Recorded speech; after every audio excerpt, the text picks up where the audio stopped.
Yeah. What So, we have switched Which the is what I worry scene about. to. yeah. Hello, everyone. Welcome to this week's episode of Decisions and Dragons. Few quick shout outs as per usual before we get underway here. As Court was making fun of me for saying earlier, shout out to Sirenscape for all of the fantastic sound sets that they have licensed from both Dungeons and Dragons, Pathfinder, Cyberpunk, Starfinder, pretty much any system or genre you could think of. If you're like me, if you're an audiophile and love having ambiance in the background to fuck with your players, then by all means choose Sirenscape. It's super great. They have an online player, making it so everybody across the nation, as we currently are, can hear where the characters are. It's great, super fun. Also, big shout out to Monument Studios. They have their third major set of fantasy music that is both copyright, royalty free. Um, we don't even need to give them a shout out, but I do so because they've come out with some fantastic stuff. So, Monument Studios, their Fantasy Complete 3 series just got released. Literal gigabytes worth of music and audio for you to use at home or in professional settings, whatever you would like. So definitely check them out as well. Third, we have Incarnate, a fantastic web-based map maker. If you are like us and enjoy playing TTRPGs, and if Court likes to slide away from the desk while I am giving the speech, that's fine. Definitely check them I out. think They are something may have super. fell. They are the system is super easy to use and super fun. And if you subscribe, you can also get access to some of the creations that other subscribers have created, and you can either clone and edit them or download those for your personal use as well. So definitely check them out as well. Lastly, we would not be able to do any of this without Foundry Virtual Tabletop. That's our VTT of choice as we run this campaign. The system is set up to be able to run pretty much any TTRPG that's out there right now, as long as it's got a module that you can install. So there's not only that, but it's got a really good hands-on approach to downloading additional packs. If you want to have fun little effects to add to your game, congratulations, now you can do so. So definitely check them out. It's a one-time purchase, but that's it. You don't have to pay anything else. The entire system at that point is yours to do what you want with, and only one person needs the software. Then we just share the link to everybody else in the party, and we can all play together. So, anyway, do all those things. That's your homework. That's how sponsors and things work, right? Even though we're not sponsored. Do it. Yeah. Yeah, they should. Yeah, you give They people should, homework. though. That's definitely how it They works. should. Well, they should. Oh my god. Like they really should. Like, you should, though. I'm waiting for the Dear God stop from either Sam or Dustin. Anyway. No. I'm just gonna let you keep digging. Okay, cool. Just keep digging that hole. Well, Right, I'm panic preparing, okay? yeah. Reason. I'm just busy rolling up my next character. Oh, I'm I sitting Valid. here got one. I just brainstorming did my that next in character. advance. I'm just gonna make Cedo 2. Literally, that's his I'm just name. gonna- yeah, we're all just Cedo gonna make 2. Cedo. We're gonna make Cedo 2, Cedo again, Cedo also. And then the I mean, distant. you know what? as Given well. As his, well. And then the very I'm gonna distant be Cedo cousin. Tambien. Mhm, The very distant cousin of Cedo, Schmido. mhm. Schmido. Mhm. Cedo Wonderful. Strikes Two Back. E's in the name. Yeah. Cedo, Good. Cedo the Revenge. I'm gonna make No, Stando, so we have Cedo and Stando. Dibs on Cedo 2 Electric Boogaloo. Wow. Wow. Oh, okay. I was gonna wait for a few more. We're good. Oh, we're good. No, That's does anybody have any more? No. Anyone else? Let's go Let's just ahead go to the dying. and jump into tonight's episode. When last we left our intrepid heroes. Yes, I know. I haven't made the intro yet. I literally have no excuse. Fight me. When last we left our adventurers. I mean, you say you're gonna kill all of us. You might as well hold off. Until That's you true. That's true. That's fine. We'll figure it out. But when last we left our intrepid heroes, They had begun their adventure from Falcon Haven southward, having encountered an unfortunate fiendish fae of some kind. They came upon the city of Iagarth, the essentially last bastion between them and the open Terrafan Sea that separated them from their quarry, the distant coastal city of Delita, where the next general of the Whispered Horde lay waiting. After picking up a strange artifact supposedly belonging to the Planesbreaker, aka the Mad Jester, the patron to our dearest Flit, there was a bit of a conflict that had brewed as the artifact itself corrupted the mind of Ranulphus, turning his personality to one of uncontrollable chaos. After successfully undoing the enchantment, the party gathered themselves together and ventured southward, where they had summoned the ship that Kefka, the Mad Jester we had just been previously speaking of, had offered to the party for use whenever they should need. Before they began on their journey, Chio had a strange vision, dream, a duel of sorts with her father. After which, after a warning message had been delivered from him, she was then visited by the very Mad Jester that we had been speaking of. After a tense conversation, and after a warning to stay out of her head, the party continued their journey, boarding the ship and sailing southward.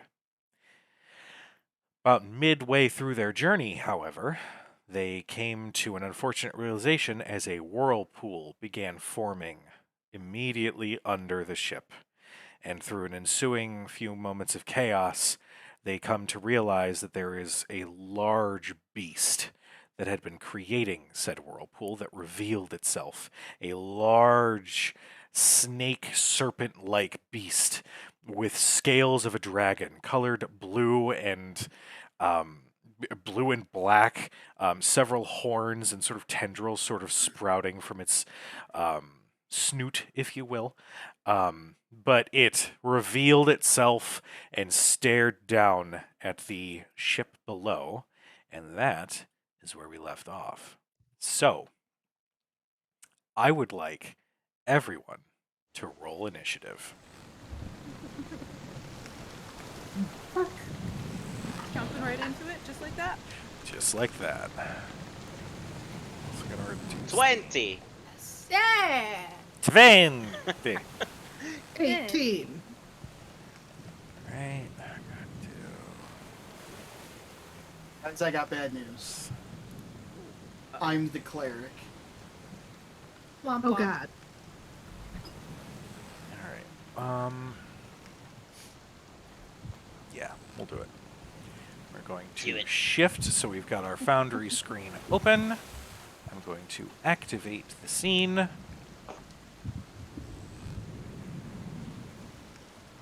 I'm going to have to move window so that I can do one more thing, which is begin the initiative tracker. Ooh. You went fancy, sir.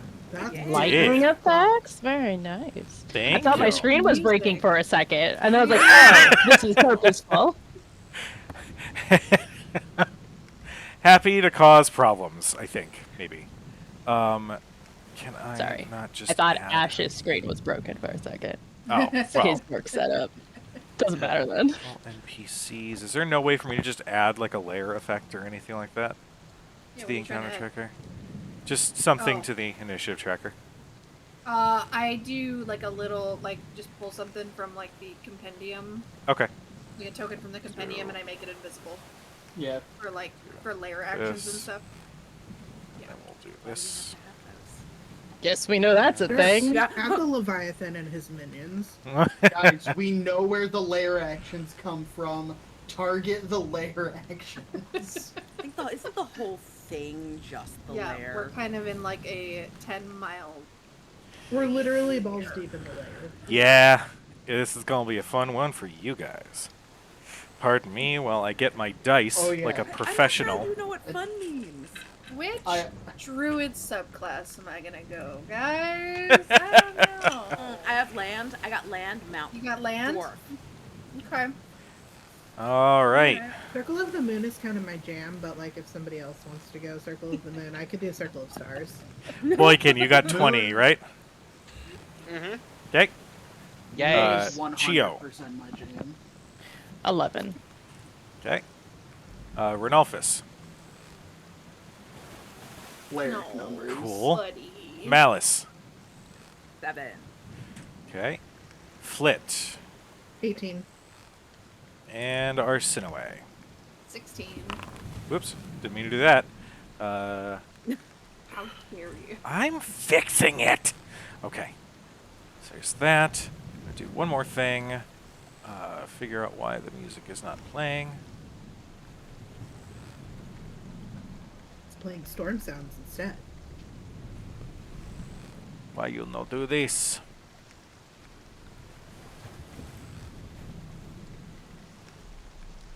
Hmm. I have a Well, we'll do this tiny instead. escape boat for us. There we go. That's better. Oh yeah, well, yeah. All right. So first up on the initiative order. Now the way that this is going to work, you all, as you can clearly see, are aboard the ship. Now, Leviathan, the beast that revealed itself from the open sea below, is going to do its best to sink your ship. That is its goal. You guys can either choose to do something to target Leviathan directly, do something to help with the ship, but essentially what it's going to end up being is that Malice is going to be making a check to continue piloting the ship, since she is the only one with the proficiency to do so. Your roles are either going to help or harm. Also, if you want to talk to Leviathan, that's, I guess, an option too, but I leave that up to you guys to figure out. But yes, so, starting up first, it is Leviathan. As the ship manages to avoid being fully caught in the whirlpool that had so quickly formed, and as a storm continues raging overhead, a large tail springs up from the depths below and is going to attempt to slam into the hull of your ship. That is a 19 on the die, so that's going to hit. If somebody wants to keep track of this, I'm going to give you your ship's keep hit track. points. You are going to have 200 hit points for the ship. I am quickly making that decision for anybody watching. If anybody's like, you could just use the stats of a ship in the books, I'm going to be like, why would you think I planned ahead? So, Well, this is also like Magic Bozo the Clown ship, so. this is true. So, I okay, have a question. what's up? I silvery barbs last time. Okay. When I did Psychic Lance, but I don't remember if anybody went after me. Did somebody? Yeah. Yeah. Tina actually ended up using that. The I used the advantage. advantage for the Okay. roll to I get was the just hell making out of the sure. whirlpool. That's fine. I Well, we got was out of making it. sure because I couldn't remember. Hey, Sam. I'm going to meow at you in a second. Because As one does. spammers are awesome. Just message it to me.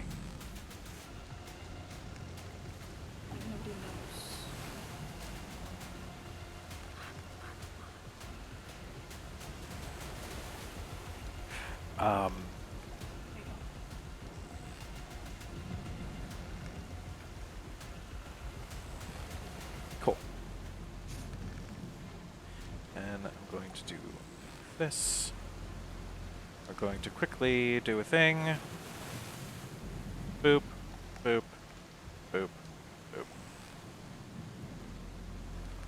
Came into chat, advertising viewers and subscribers. Bye. Yep. Cool. there we go. But it's dogehype.com. Oh my god. Totally. Spend So, money and we'll buy you subscribers. Oh god. for anybody who's keeping track, the ship is going to take 28 points of bludgeoning damage, and there's going to be a loud crashing sound from one of the lower decks as the tail just completely impacts the side of the ship, threatening it to start teetering back and forth before it rights itself again.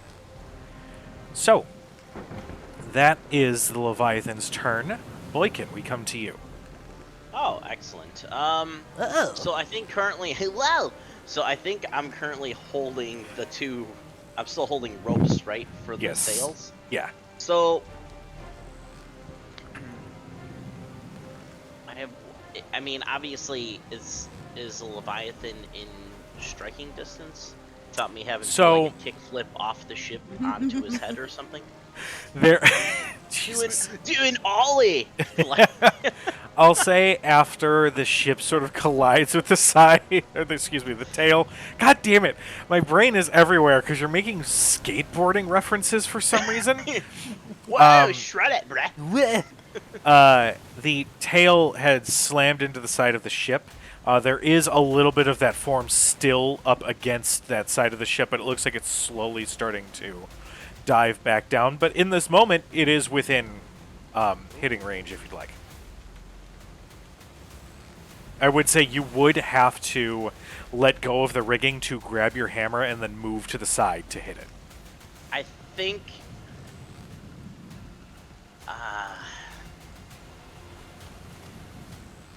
So we're.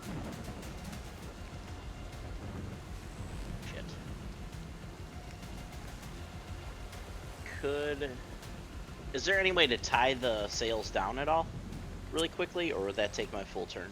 I will say we'll take an action to do so, because you're not only fighting the winds that are kind of like, battering against the sails, which kind of has you pinned in this moment, but you would have to maintain the strength and then tie the knot around something to get them to remain. So you could spend your action doing that. That would essentially free you up for your next initiative, if you want to do that. Okay, I'll do that. Okay. I'll do that. Go ahead, make me a sleight of hand check. Sleight of hand. I'm really good at that. I'm not good at that. Oh, such a tale you took us on there. I believed you for a moment. So 5. 5? Okay. Yeah. You move while still gripping the rope of the sails. You kind of glare at that large sort of serpent-like body that is still next to the ship, but you take a moment to move to one of the spots to tie the sail down, and unfortunately, trying to maintain the strength that you have on it and tie a knot one-handed, it's very difficult to do.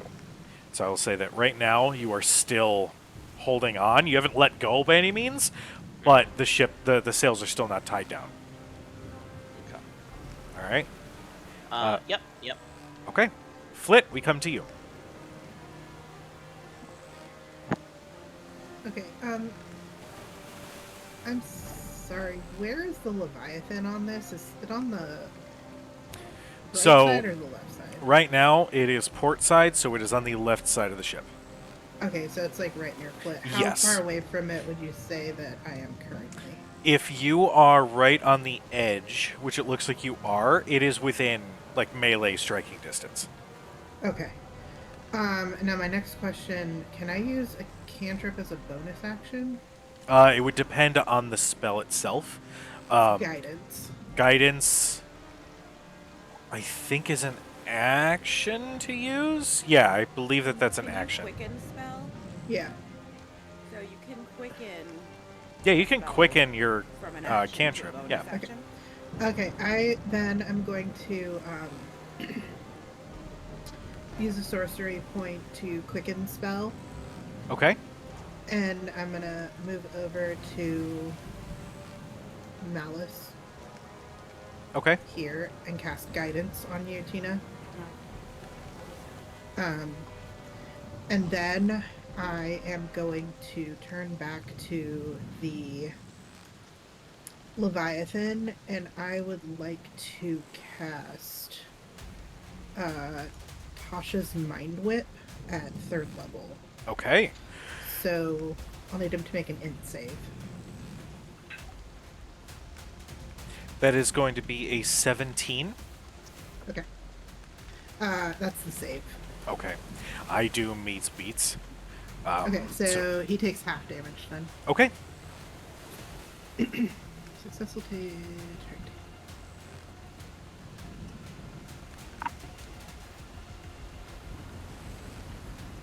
13 halved, so 6. Okay.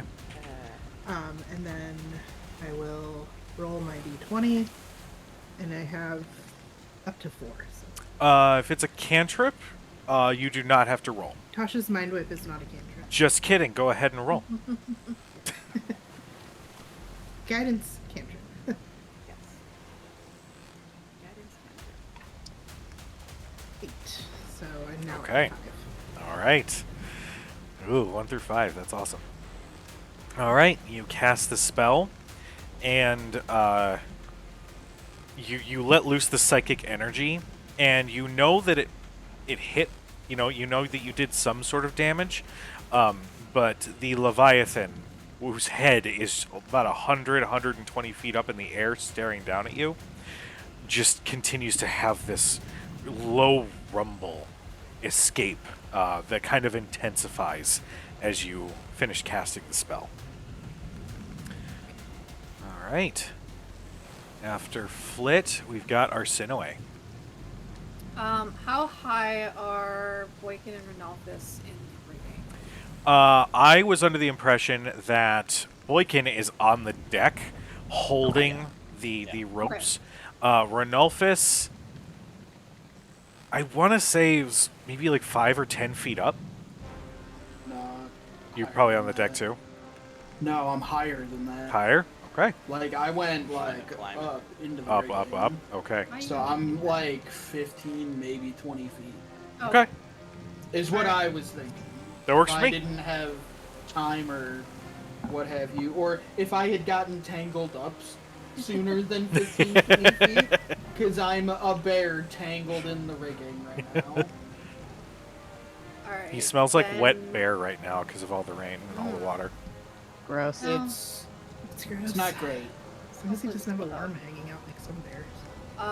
Arsinoe is going to bolt to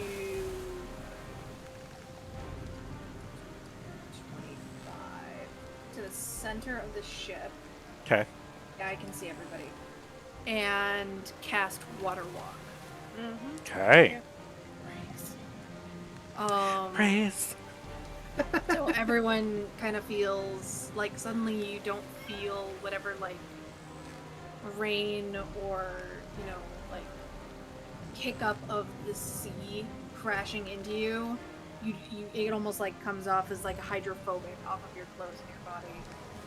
And as you move across the deck, you don't feel like the resistance of stepping in like puddles and anything like that. You almost glide across the deck in those wet spots. And then those some movements, action. That's all I got. Okay. Do we have emboldening bond up? Yes. Yes. You guys do. Okay. Me, I have it. Theo, I have it. it's the girls. Okay. Okay. And that's 1d4 to 1d4. to everything basically. Yep. Okay. So that is that's also. Sorry, I still have a up. list right now. No, you're good. I have to d4s out for So each that'll of these. be Okay. and that'll stack with the They guys. stacked, yes. Okay. All right. After Arsinoe, we have Chio. So, the thingy's over here now, ish, right? Left side of the ship, right up against it. Okay. And I can walk on water. Yes, you can. Yeah. Okay, bye. That wasn't my intention, but okay. Yeah, but she's got that monk speed. Like, she can get, like, to the end of the ship and back. Like, I mean, she's got an hour, and it's not concentration, so Yeah. you do you, boo You boo. got that big Fuck monk yeah. energy. Don't monk shit. So I'm sorry. Where do I need to get to be within range of this thing to try to punch it in the face? You would essentially, Why is there pretty not much a mini all on that? along that He's left side of the ship, the body hanging out is there. slowly starting to sink back under the water. So you could go up to the edge of the deck and be able to punch and hit. I'm gonna be extra, and I'm gonna go to the water, and I'm gonna. So I'm gonna be extra. Okay. Give me an acrobatics check because you're essentially leaping from the deck to the water, the roiling waves below. 19. Okay. Yeah, you easily hop off and find purchase on the surface of the water. It's definitely a little uneasy, like standing upon these waves, but you can easily walk up and strike the creature. She definitely does like Black Widow superhero landing, like total pose. Just so you know. Yeah. You're a She jumps poser. off. So you do that weird hair flip thing. Yeah. You're a total poser. It's fine. And so I'm going to try to punch it in the face. All right. Well, the face is all the way the fuck I'll in the punch air, it in but the body. Whatever the body part I can. face, God. Yeah. 18 to hit. 18 will hit. Go ahead and give me damage. How close to this are you? No, you're not within 5 feet of it, are you, anymore, because you moved. That's fine. You're trying to do sneak attack? Yeah. I was not aware you took a level of rogue. Yeah. Just yeah. one jump for sneak attack. Just Nice. never a little bit of sneak attack. That's so good. Choose a Moog. That's awesome. A Moog. The most Um, dangerous combination. Fuck yeah. That is Now I got 11 points of damage. 11? Okay. Nice. And fuck it, I wanted to do a fucking con save for stunning strike. Okay. Fuck yeah. I'm sure it's gonna make it. But That is a natural 1 for 16. okay, well if it's a natural one, why would I bother? The natural one still gets at 16. My It will God. always succeed then. It's a gigantic serpent aquatic dragon. Can I bend luck? Jesus. You could try and bend luck. I mean, here's the thing. I rolled a natural Rolling 1. that. He rolled a Yeah. 1. So it's got a So it's plus a plus- 15. Yeah. The DC Right. was 14, so there's no point.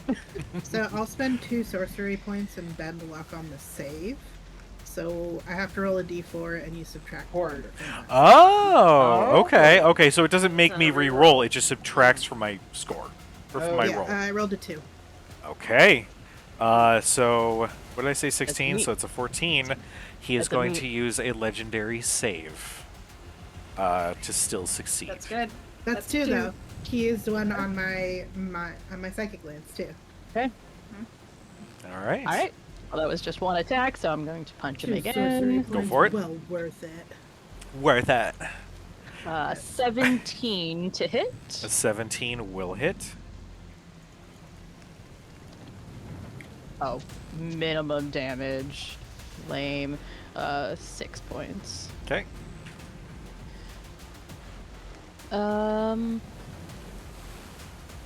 Do I want to? Yeah, let's just keep blowing through key points. Fuck it. The other option is probably dying, so. Seriously. Flurry of Well, blows. it's the time Fuck to it. burn resources. Your backs. That's a natural 1. Fuck that dice. The other one is 23 to hit. 23 will hit. Not that you needed me to say that, but I wanted to say it. It's another 6 points of damage. Okay. Okay, cool. So yeah, you guys watch Chio just dive off of the edge of the ship, knowing that she can now walk on water, and just starts pummeling the crap out of the body of this creature.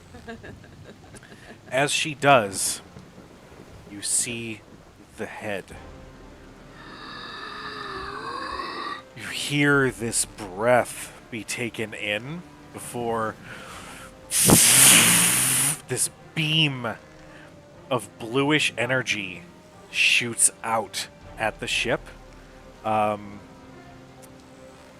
This is a legendary action, by the way, that it's doing. Malice, go ahead and give Oh, me great. a piloting check to see if you can avoid some of the damage to the ship that this is about to cause. Is that just like This could be your D20 plus, I'm going to say, plus your proficiency. I'm going to say that this is going to be strength-based, given that you're fighting the elements and you're trying to will the ship to move it, move the helm, I should say.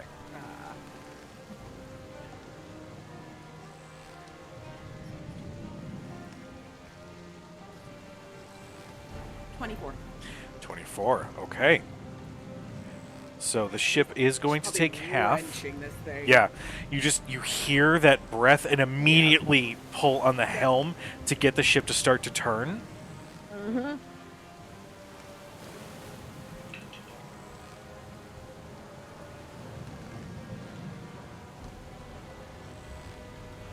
So the total amount was 46, reduced to 23. I'm going to need... Well, actually, with that piloting check, nobody on the deck has to make a save to try to resist some of that. I am going to ask for... Sorry, give me a second. My audio was a little crazy there. I'll need everybody to make me a dexterity saving throw as the ship lurches in a particular direction, except for Chio. You don't got to do a goddamn thing.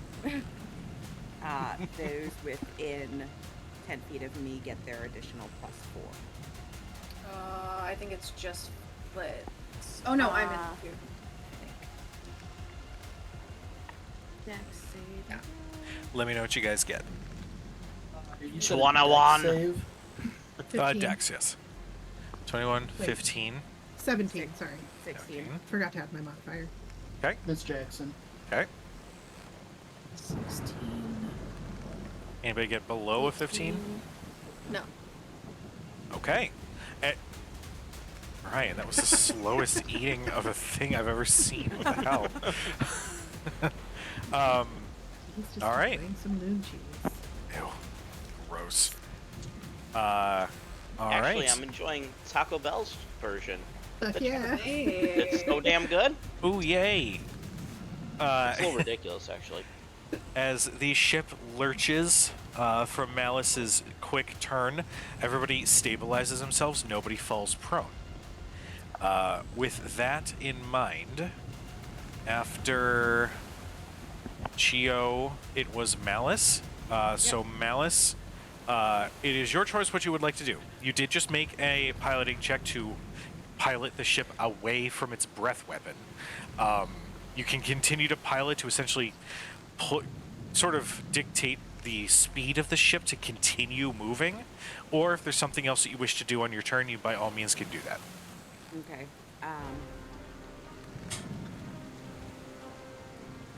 I can only do one or the other, though. Yeah.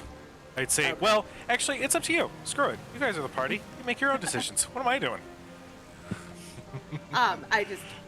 If I can only drive try to get the ship away from the thing, then I'll do that because it's not gonna matter much if there is no ship anymore.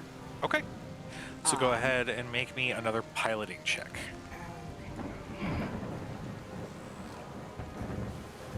Does she get anything extra since I'm holding on to those? Yes, I'm going to say that the DC that I have in my head is lowered by a little bit. Also, do not forget that you also do have guidance. I don't think you had used it for the previous didn't. check, so I'll say And I I'll have just a gold- rule I it that you have golden it for. bond as well. Perfect.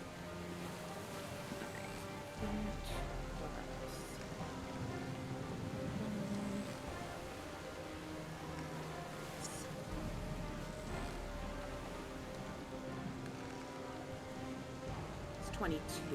Okay. With a combination of everybody's efforts, the ship fighting against the elements does continue to push forward further away from the Leviathan.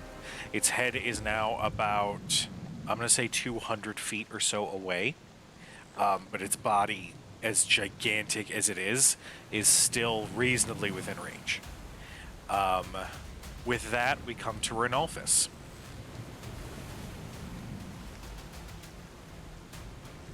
Okay. Ryan, remind me what you're doing. I'm holding tight on to the sails. I was going to try and tie them off to attack, but I'll probably at this point just hold on to the sails since we're starting to get away. Okay. Like it And was you're on the deck, like making your way like towards Making the your way? stern of the ship. Yeah, I'm just right in the middle of the deck, just like holding these ropes. Fucking ropes. Okay. Cujo, Yes. question about the ship. Answer about the ship. It looks like there might be a crow's nest at the top of each of these masts. Yes. Is that correct? Yes. Okay. How high up are they? I'm gonna say about 40, 45 feet up. I am going to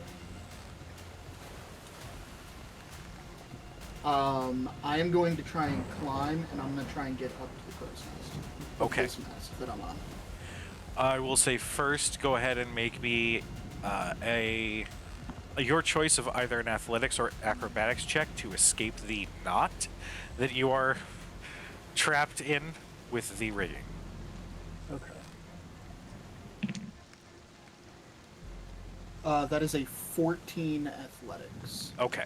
So, after a few chaotic moments of you trying to find a solid grip, try to slip out of the rigging, you eventually just grab a bit and pull and loosen up the rope to be able to slip out. So, you can continue your turn as you were. Okay. Which I believe, if you were about 20, 25 feet up, I was like 20 feet up. 20 feet up, so you got another 25 feet. Climbing speeds are a thing, and I don't remember My what they walking are. speed is 45, but I don't know how that's gonna Correlates. equate to climbing. Yeah, screw it. I'll say you can make it up to the crow's nest. Okay. From there, because I'm not entirely sure what else I can do, I definitely don't want to be separated from the ship. I would like to make a perception check. What I would like to do is try and track where this serpent is moving and call that out to the helm. Okay. Yeah, go ahead and make me a perception check.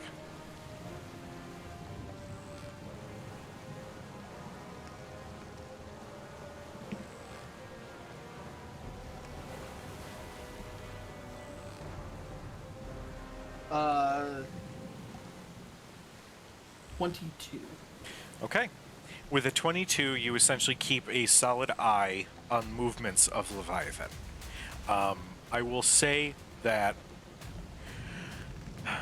even though Chio is off of the ship and is pummeling the bits of its body, its attention remains squarely fixed on the ship itself.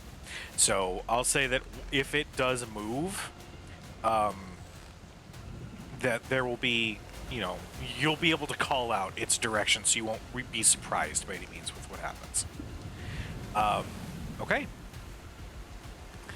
That is the end of the first round. We are back up to the top with Leviathan. First, let's see. That's a 4, so it does not get its breath weapon back. It is going to dive. You guys watch as the beast, again, the glowing yellow serpent-like eyes staring directly at your ship, dives down.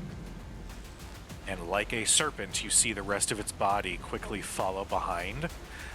Chio, you will get an attack of opportunity on the gigantic ass water dragon.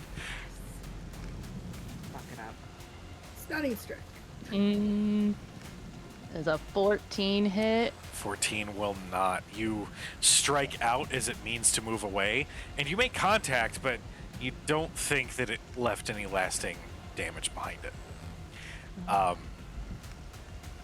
With that, that is going to be its turn for the moment.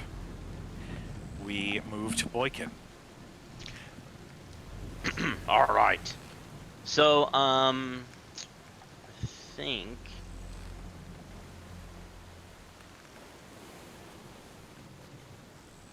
Is there any way I can, I guess, since I can't really fight it at the moment, is there any way to do some sort of another athletics check again to make sure I have a good grip on the ropes, or to help assist with steering, or? Yeah, I'll say as you are right now, with the ropes not being tied down, if the ship or the sails need to rotate, all you need to do is move back and forth on the ship, and you are pulling the sail to turn in that particular direction. So you are already set up with that, but I will say go ahead and make me another athletics check just to make sure you have a tight grip as you do so. Okay.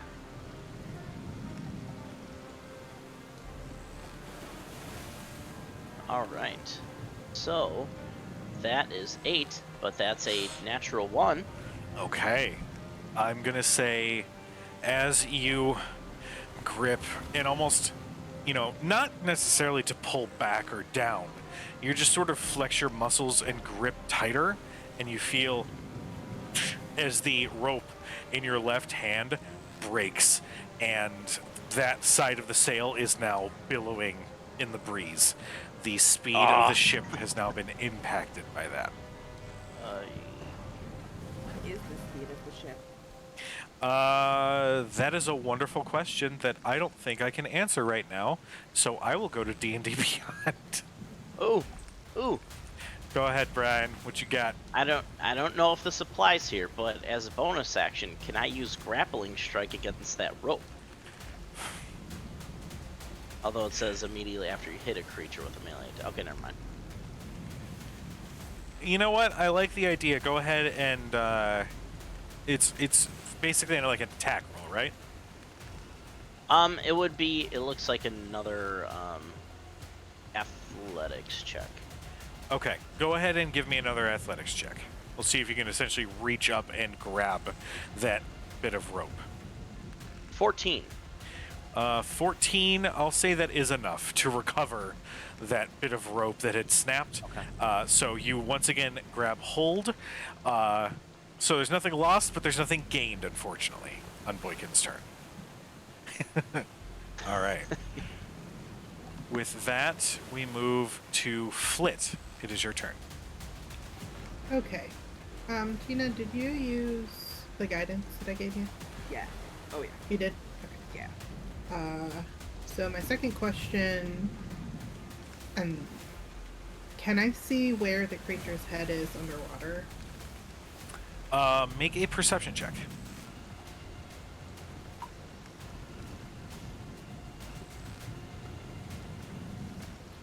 Also, Tina, to answer your question, the ship is going about 5 miles an hour right now. It's not that fast by any means, but at least that's the stats that I'm seeing on D&D right now. So normally it's 2, I'm gonna increase it to about 5. In comparison to the creature, from what we've seen, since we've seen it dive now, is it basically the creature is quite a bit more adept in the water than the ship? Yes. Okay. That was my assumption, but... And I apologize, Court. What was your perception check result? 11. 11. You look over the deck, or excuse me, you look over the rail and down into the water. You cannot put eyes on this creature. Alright, that makes a difference then. I will again use a sorcery point to quicken spell and give Malice guidance again. Okay.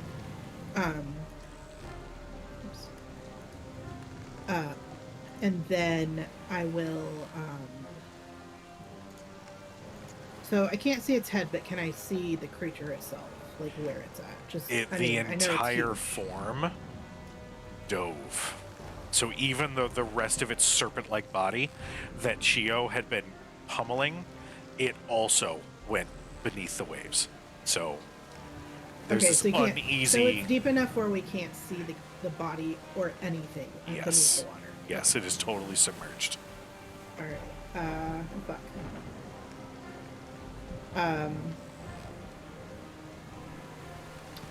I would like to hold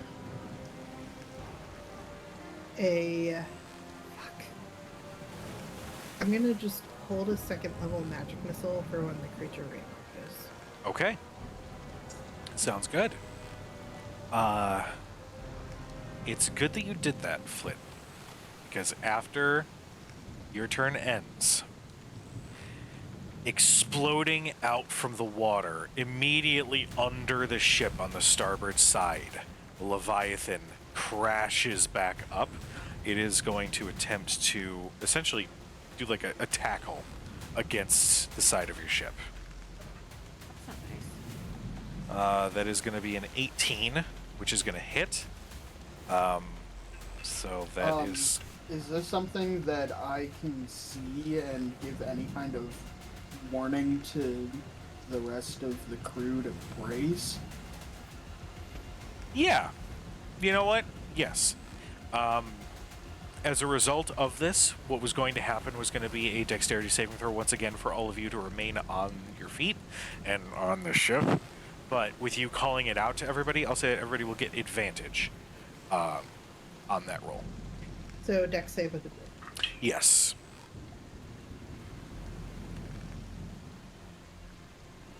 That's going to be another 28 points of damage to the hull of the ship.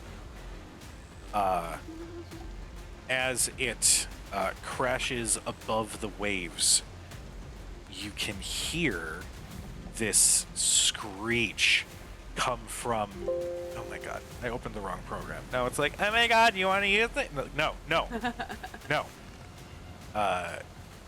You hear a loud, ear-piercing, screeching roar. What languages does everybody know? Common. Dwarvish, Gnomish, Halfling, and Underground. Common and Elvish, Dwarvish. Sylvan, Common. Okay. only- And giant and goblin. Okay. Common, Draconic, and Thieves' Cant. Okay. It's Celeste. Thieves' Cant. Yeah. Celestial, Infernal, Thieves' Cant.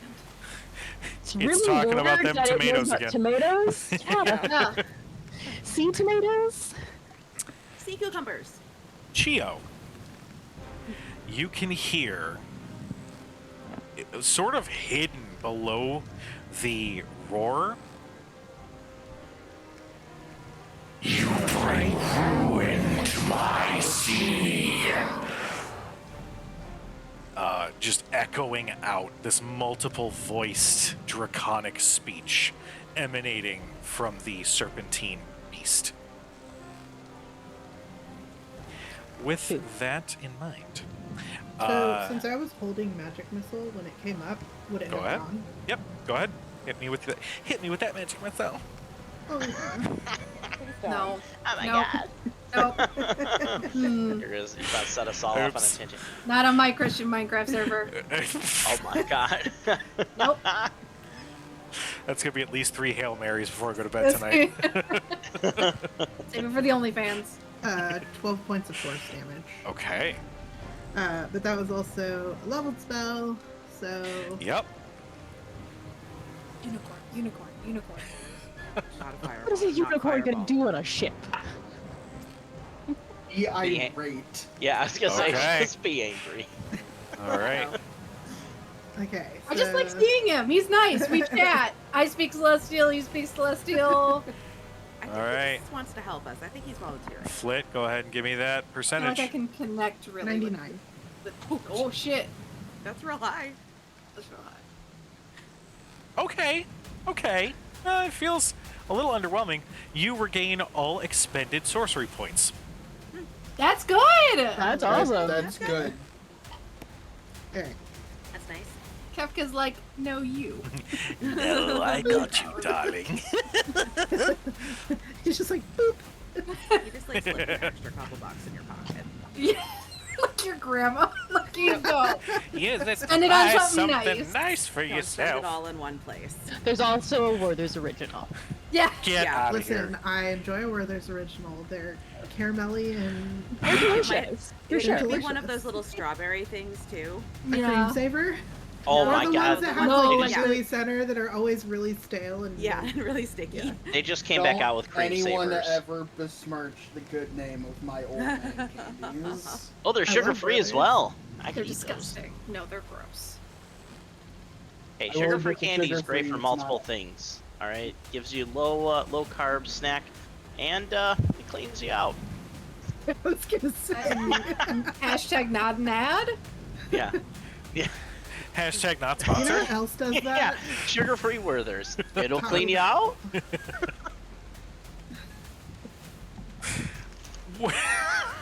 What the fuck are we doing? No, that You shit needed- Taco Bell clean. Saves. I would That's say more true. of a White Dexterity save results for those on the ship. Tina, what's the additional? 4. Aura? 4? Sweet. 18 for me. 19. Okay. 16. Okay. Ornolphus. Tina's aura. 22. Okay. And Boykin. Castle. 20. Okay. You guys, once again, even as the ship is directly hit from below, and you feel it almost lurch up into the air before settling back into the water, you guys once again manage to brace for impact and hold against the movement. At this point, given that this creature just sprouted up, its head is now behind your ship, directly behind your ship, and its head is about 60 feet in the air looking down at all of you. Arsinoe, we come to you. Okay, I'm going to move around.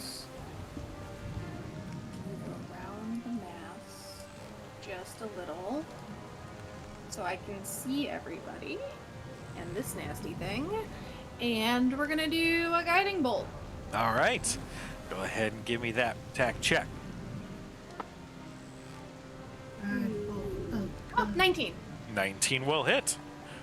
Yep, plus 9 will help you though, man, I tell ya. Alright, so that's that spell, and then there's 1, 2, 46.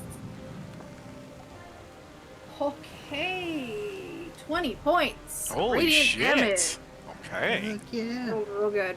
And next attack on it has advantage as it kind of glows. Okay. You loose this bolt, feeling the light of carbuncle sort of motivate the energy forward. You watch it collide with its face as it rears back. Chia, once again, you hear that strange voice react to this recent attack. You dare mimic the carbuncle's light to attack me! It reels back, and this time its mouth just hangs open. Fury from within. With that, Chio, we come to you. The ship did move a little bit away from you, and the dragon is now immediately behind it. I'm going to say it's about 60 feet away from you at this point. I know, you're a monk, it doesn't matter, but I'm just saying. I'm just I may saying have- the I may flash. have worked it up and done the math, but 60 is fine. What was the math?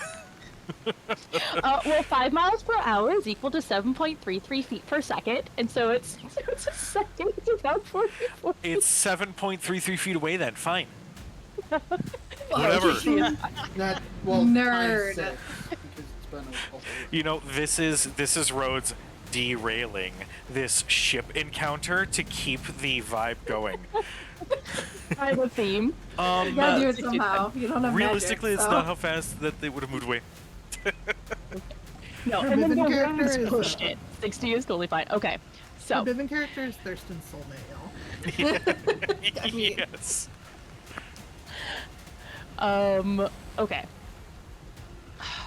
So the mouth of the Leviathan is at the butt of the ship, essentially. Now, Yes. correct, you said? Yes, it is. Okay. Totally fine. Technical term, butt of the ship. Oh, Butt whatever. of the I didn't ship, say butt of the ass of crew. the ship. I tried to be, you know, a little bit appropriate. Excuse me, the technical term is badonkadonk of the ship. It probably has a really fancy Y'all are name, fired. though. We're all fired. We're fired from D&D, guys. Okay. Oh, well. I am going to run the 50 feet that I want. Then I'm going to Step of the Wind. And while I do Step of the Wind, unfurl my wings. How high up is its face? 60 feet up. Okay. Sokotoa. Ukatoa. I didn't look up Sokotoa today, okay, guys? But it's fine. I have a 50-foot movement speed, so I'm gonna be able to get, like, pretty... Well, I'll be a little bit lower than it, but, like, at least within speaking distance if I shout. Sure. And I'm going to yell in Draconic, "We meant no disrespect. We're simply passing through.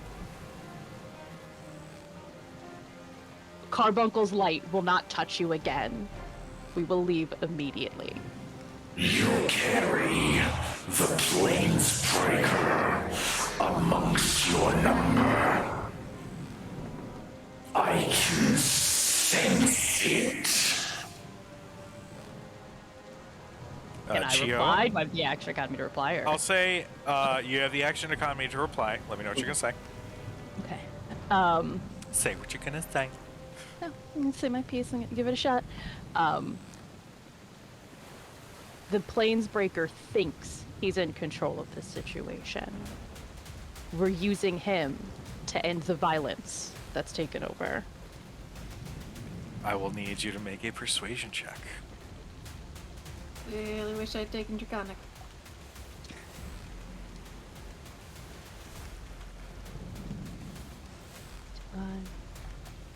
Okay. Sorry. I know I have a thing that has to do with it. Okay. 13. Okay.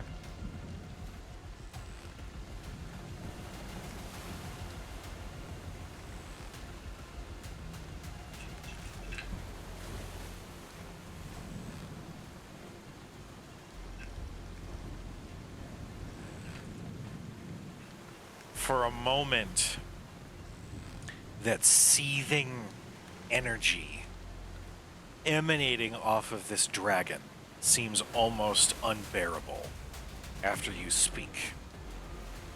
But it does lessen a little bit. Malice, it is your turn. Unless, Chio, is there anything else you wish to do on your turn? If I still have enough, like a free action, I would like to yell, "Everybody stop attacking!" Okay. Malice, it is your turn. What would you like to do? Okay. Well, wasn't attacking, so I'm gonna try and continue to guide the boat away. Okay. How did we get off course from where we were heading once we encountered this creature? Make me a survival check.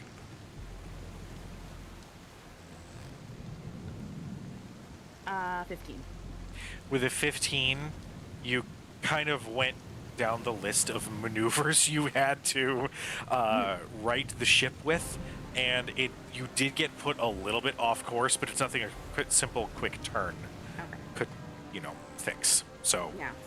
I want to keep driving the boat, okay. and also try to kind of pull it back toward where we were heading. Okay. Go ahead and make me another piloting check then. You do still have your guidance, I do. plus the emboldening bond, I believe. Yes.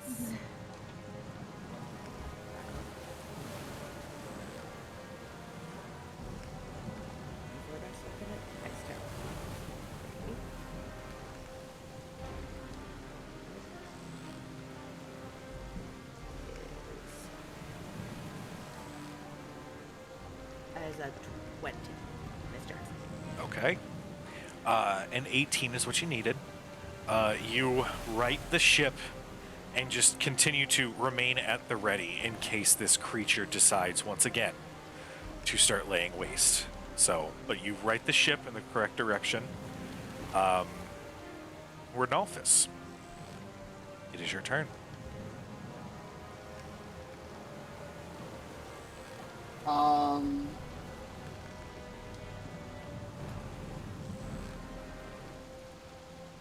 I am going to essentially keep doing what I'm doing. Okay. Just keep an eye on it. Just keep an eye on it, call out any, movements that it's making. And also, in addition to that, if we're moving 60 feet around, that's about 6.8 miles an hour. Not 5. Virtual high five. Okay. Okay. Cujo will remember this. This has become a BioWare game.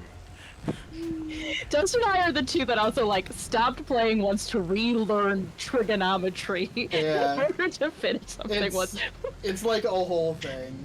We were bored one day, and so we just picked 2 dragons out of the monster manual. 3.5 days, by the way, and just fought them. And because they were flying, it was 3D combat. But it was all theater of the mind. So we had to relearn Sokotoa to figure out hypotenuse fly distances because we were at different elevations. Man. For fun. For fun. Because we were bored one day. So we were like, hey, let's just do a bunch of shitty math for no reason. You guys are nerds. Yeah. Trust me, we don't need you to remind us. Yep. We've got it. I just, in case you forgot. Yeah. As Malice rights the ship, Leviathan continues to stare down at you guys. And eventually looks up, and the storm and the roiling waves slowly fade. And it looks back down, floating a little bit close to the ship as it continues to speak, this time in common. Because, reasons. You carry amongst your person an object belonging to him. Who possesses this object? Such a cursed thing should not be allowed to re-enter society. What do you guys do? It's essentially very easily just swaying right along your ship, giving you guys a little bit of a berth, but not that much as he is calmed down somewhat.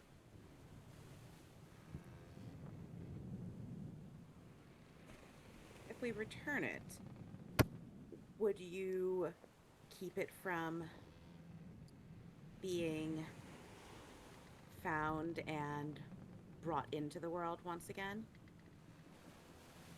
Yes. Every piece of the Planesbreaker is corrupted. Every word he has spoken, poison to these lands. I, unfortunately, could not save those beneath. But I can prevent his will from continuing to harm our home.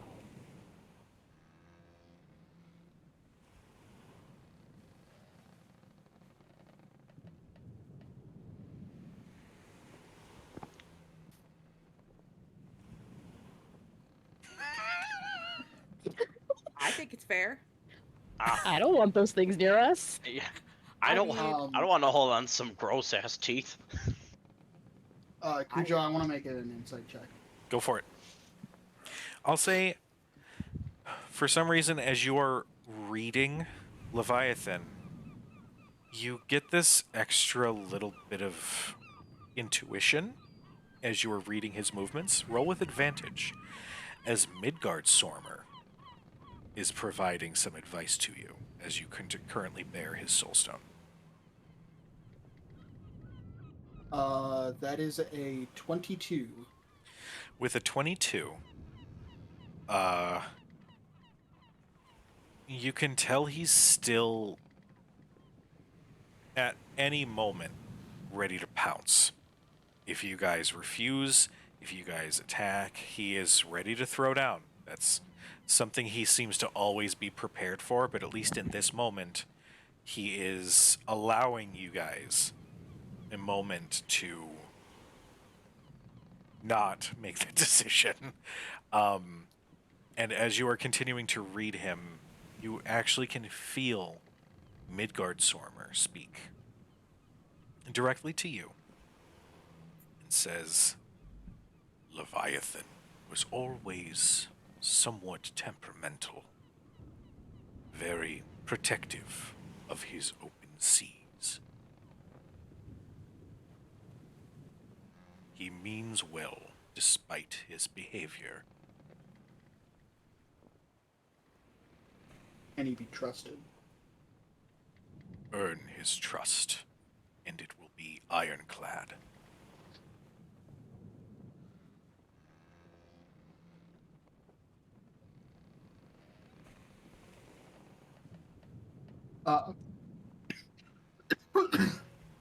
Excuse me.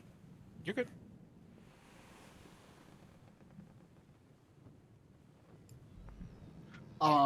I shout down to Flit and just shout, Flit, throw the box into the sea.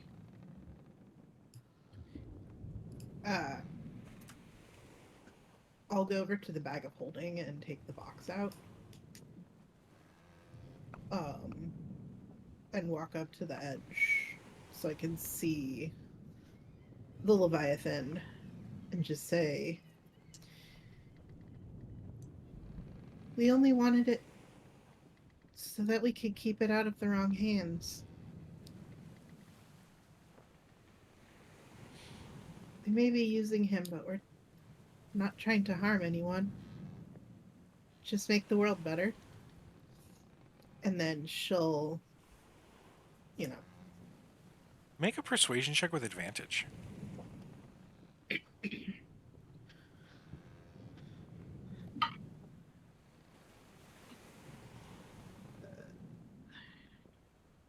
22. The large dragon head. The whole body sort of sinks further into the ocean, but the head remains above the water and comes right up to where Flit is. And you guys can see this very, very gigantic size difference. It's like a child and the head of a Tyrannosaurus. Like that comparison as he looks directly at Flit. Fix the world. What do you mean? Specify.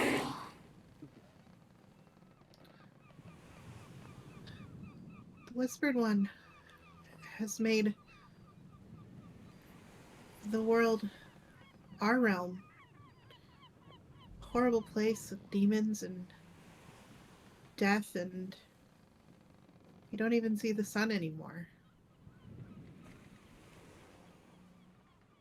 Your storm was a lot, but it wasn't covering up anything we haven't seen in a very long time. Midgard Stormer brought us all together to help in the fight against the Whispered One, and that's all we're trying to do. Midgard Stormer. Midgard Midgard ran when the conflict occurred. Such a cowardly servant. He gave us his soul stone. His eyes widen a little bit. Cujo, does everybody hear what the Leviathan is saying right now? Yes, he is speaking out loud to everybody. His voice booming out amongst the waves. I will, when the Leviathan starts talking shit about Midgard Sormer, I'll just shout to it, you know, Midgard Sormer aids us now, and I will activate the shit. Okay.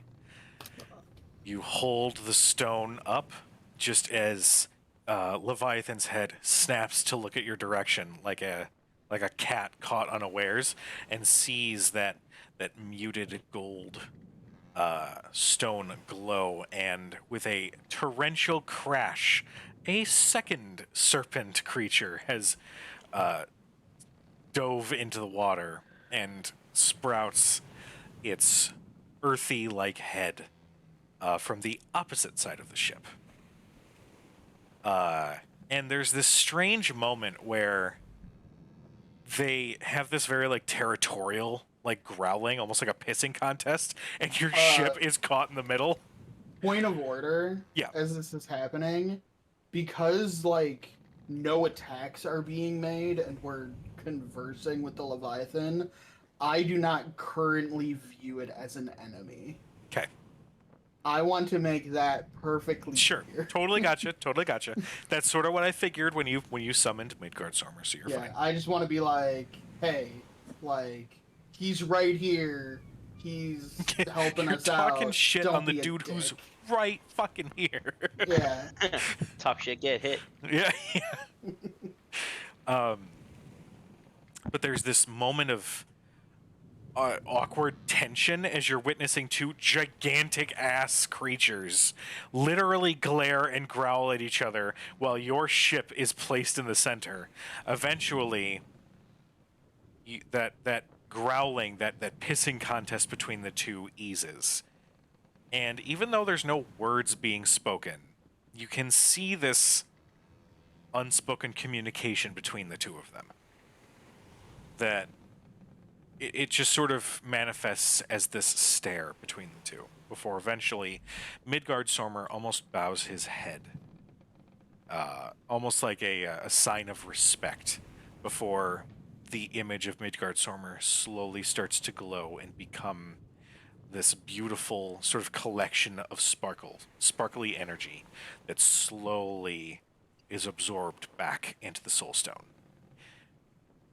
Dustin, Yeah. go ahead, mark on your sheet somewhere. And this is where keeping track of days is going to be important. Yeah, I can't do this again for 7 days. Exactly. So just mark it down that he has been used.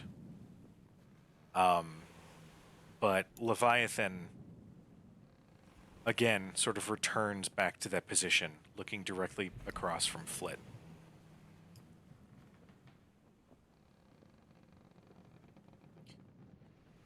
It is clear that my conclusion was drawn hastily. You sail in the ship of the Planesbreaker, yet you are not of his ilk. As such, I will accept your truth as being the ones to bring the Whispered Horde to ruin. As he finishes saying that, he slowly leans forward and collects the box on the very tip of his nose before he flicks it. And you see it fly through the air, and you're almost expecting it to open.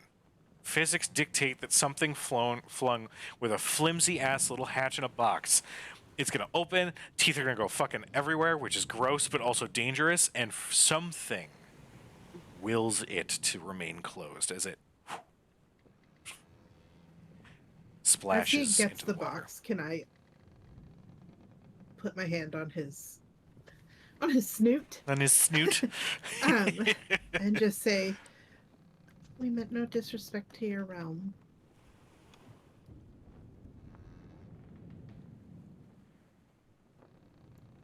No disrespect was felt. As such, it seems my duties lie with you, and not remaining in this open sea of death and despair. As such, if Midgard Sormer regards you as the heroes to end this torment, And as he speaks, his form glows a little. then you surely will require the aid of the Leviathan. And slowly, that same sparkly energy that you saw Midgard Sormer revert into, Leviathan starts becoming. And I'm going to say, Flit, as you had been reaching out and touching his nose, all the gigantic form of the Leviathan turns into that energy and coalesces into a beautiful geometric blue spike of a crystal that resides softly in your hand as you now possess a second soul stone amongst your party. I just look down at the crystal. I just say, "Thank you."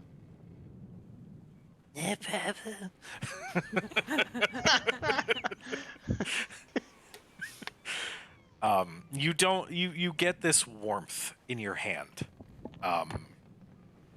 in a response to that. Now, question for the party. As with Midgard Sormer, when somebody bonds with a soul stone, there is a mechanical thing that does happen to that particular character.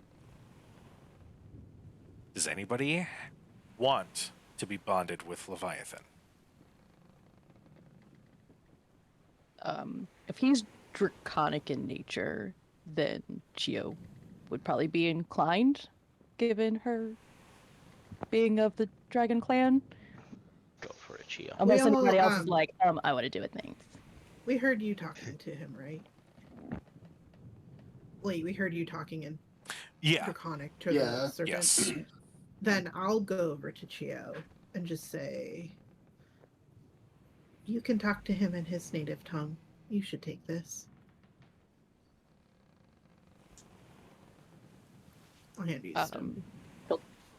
She'll take it like very carefully and respectfully, and I'll give you like a little bit of a bow, despite the fact that she snapped off at you like 5 hours ago. And we'll take the stone. And Flit will also say, "I told him not to invade your dreams." And then she'll just walk away, back to Malice. Running away again. Safety. Yeah, pretty much. Just picture a little gnome head like peeking out from behind. Poor little gnome. All right. Chio. Go ahead and mark down that you bear the soul stone of Leviathan. I'm going to leave it to you. I'm pretty sure I already know what you're going to pick. Strength or dex? Just Dex. say it out loud. Dex. Now, Dustin, quick reminder. When you have Midgard Sormer, there was a stat that went up. Was it by 2? I think it went up by more than that. There were 2 different stats. 2 different stats? Okay. Yeah, I think my strength went up by 4 and my con went up by 2. Okay. Sorry. Scratch that, reverse it. Got it. Chio, your dex is going to go up by 4. Yeah. And I'm going to say your wisdom is going to go up by 2. Okay, that puts me at 22 for my dex. Nice. Okay, just making sure we're okay with that. I'm okay with it. I'm That's good with it. awesome. I mean, you're literally wielding a dragon. Yeah. That's true. I mean, it makes sense. That's cool. Oh my god, her AC is so amazing now. What is it? 18. That's Nice. awesome. All right. Chio, you sort of feel this warmth emanating from this crystal, almost like it's like you're dealing with like somebody just in a rage. But you sort of give in to that for a moment. And as you do, that warmth sort of crawls up your skin and consumes your body for a moment. Not unpleasantly, but you find this moment of calm afterwards as you have bonded with Leviathan. Hell yeah. She'll just very carefully put the stone in her bag. And probably end up like, once we figure out where we're going and we're safe, she's probably going to end up spending a while just like meditating on what just happened and that sort of thing. But safety Okay. first. Make sure we can figure out where the fuck we are. Eat Sounds shit, good. Dad. She bonded with a dragon Yeah. soul. Like, suck it, Dad. Jesus. So much anger there. But after Leviathan coalesces into that soul stone and joins your party, the waves and almost the wind sort of usher you a little bit faster along your journey. As traveling along the open sea strangely gets much easier now that you have the god of the sea amongst your party. Basically, where the wind will direct you wherever the fuck you want to go. You don't have to worry necessarily about having to fight against the wind at any point now. I'm going to say it is going to take another. Again, I change it every single time. Every single time. I'm going to say another 3 to 4 days travel southward. Now, just so I understand the plan, I'm going to switch it back to the Biven plan. map. Do that. And then we will just switch it back to this screen so that our lovely viewers can see this map as well. So, you guys had set out from up here, if you can see my marker. Right on that tip, right up there. We're going to say that this all sort of encountered in this area. Pretty much dead center on your trip. Now, where are you? Are you going straight for Althea? Or are you trying to land somewhere along the coastline?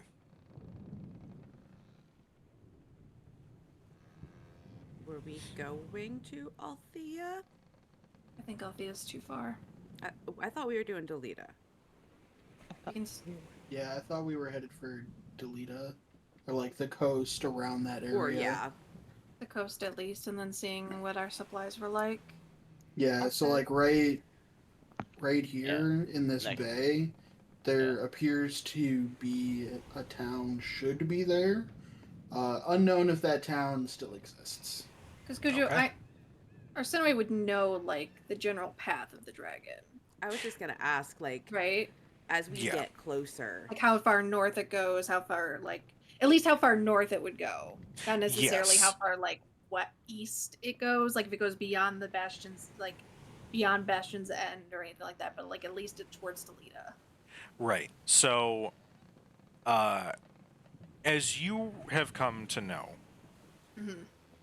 Skin Gorger typically travels with Delita in its perimeter, but it does run essentially through this whole chunk of land. It sort of just runs on a constant perimeter, keeping an eye on any major, caravans or units that are moving from Mundas Finem northward, but also keeping an eye out for any food or things to corrupt, that sort of Right. thing. Basic shit. Super fun.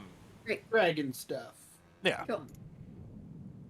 I will also say that Arsinoe would know, and I didn't mention this previously because DM brain is wonderful.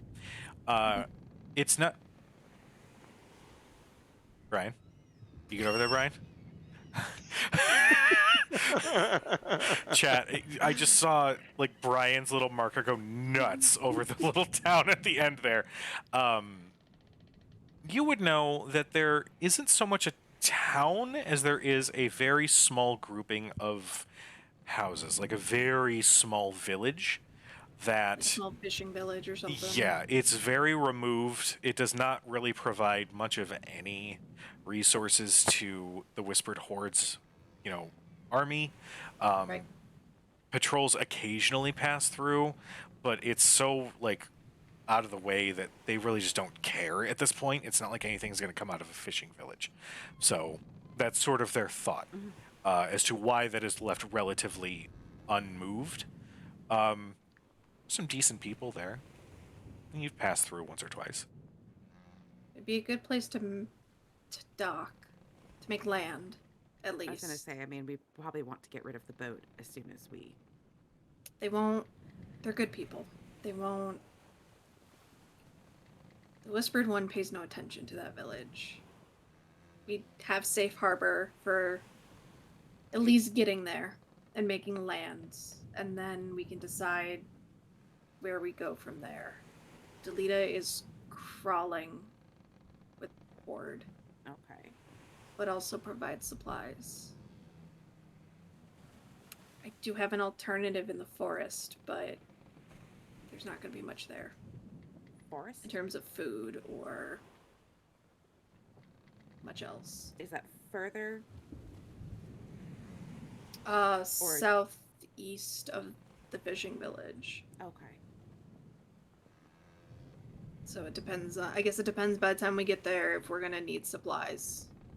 Well, It will also, be dangerous to go to Delita, though. the creature we're looking for.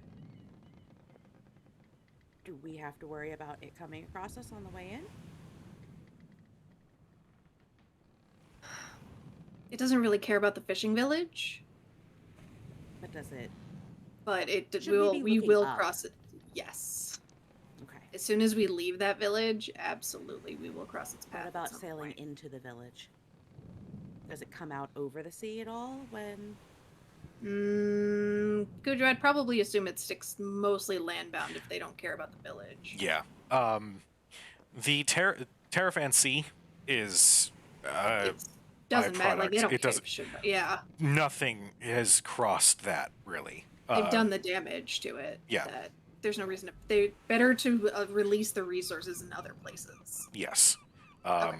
As far as the Whispered Horde is concerned, with that act of drowning the Terrafan Empire, they've essentially convinced everyone that it is a cursed sea and that it's haunted. Nobody would travel directly across it. So, there you go. Unless you're crazy / stupid. Hi, it's me. I'm nobody. My name is Courtney Nobody.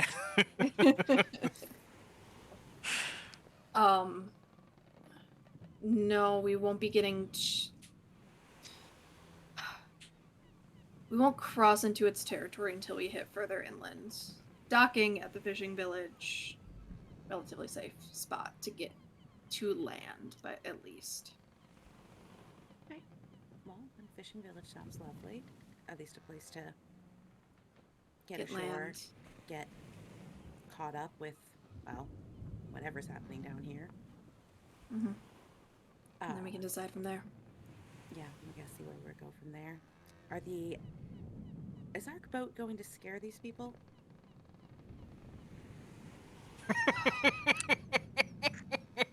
That face. What will frighten them less? The boat, or you allowing us to walk on water into the village? Oh, gods. I mean, doesn't the boat come with a smaller boat that we can go in on? They'll Yeah, does Kafka abide by safety laws? Yeah, do we have OSHA? lifeboats? Do we have enough lifeboats for the Christ. entire crew?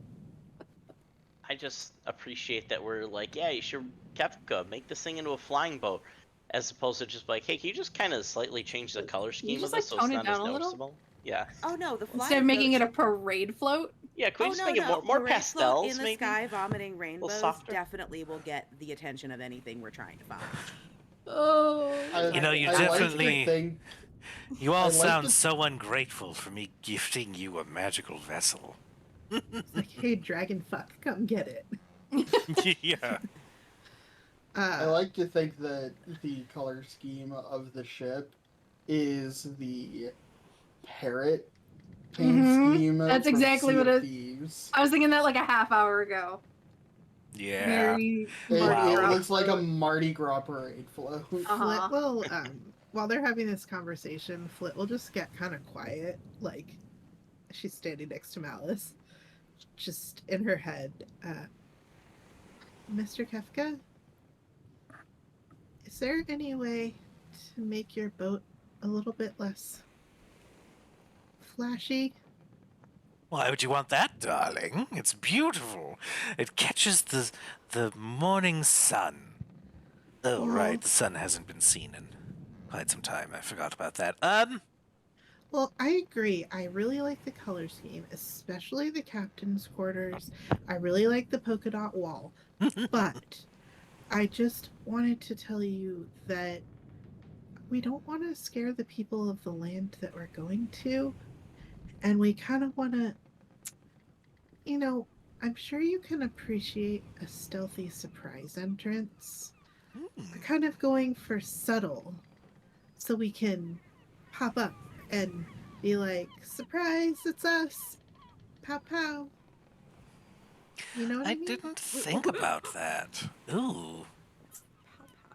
Pow pow.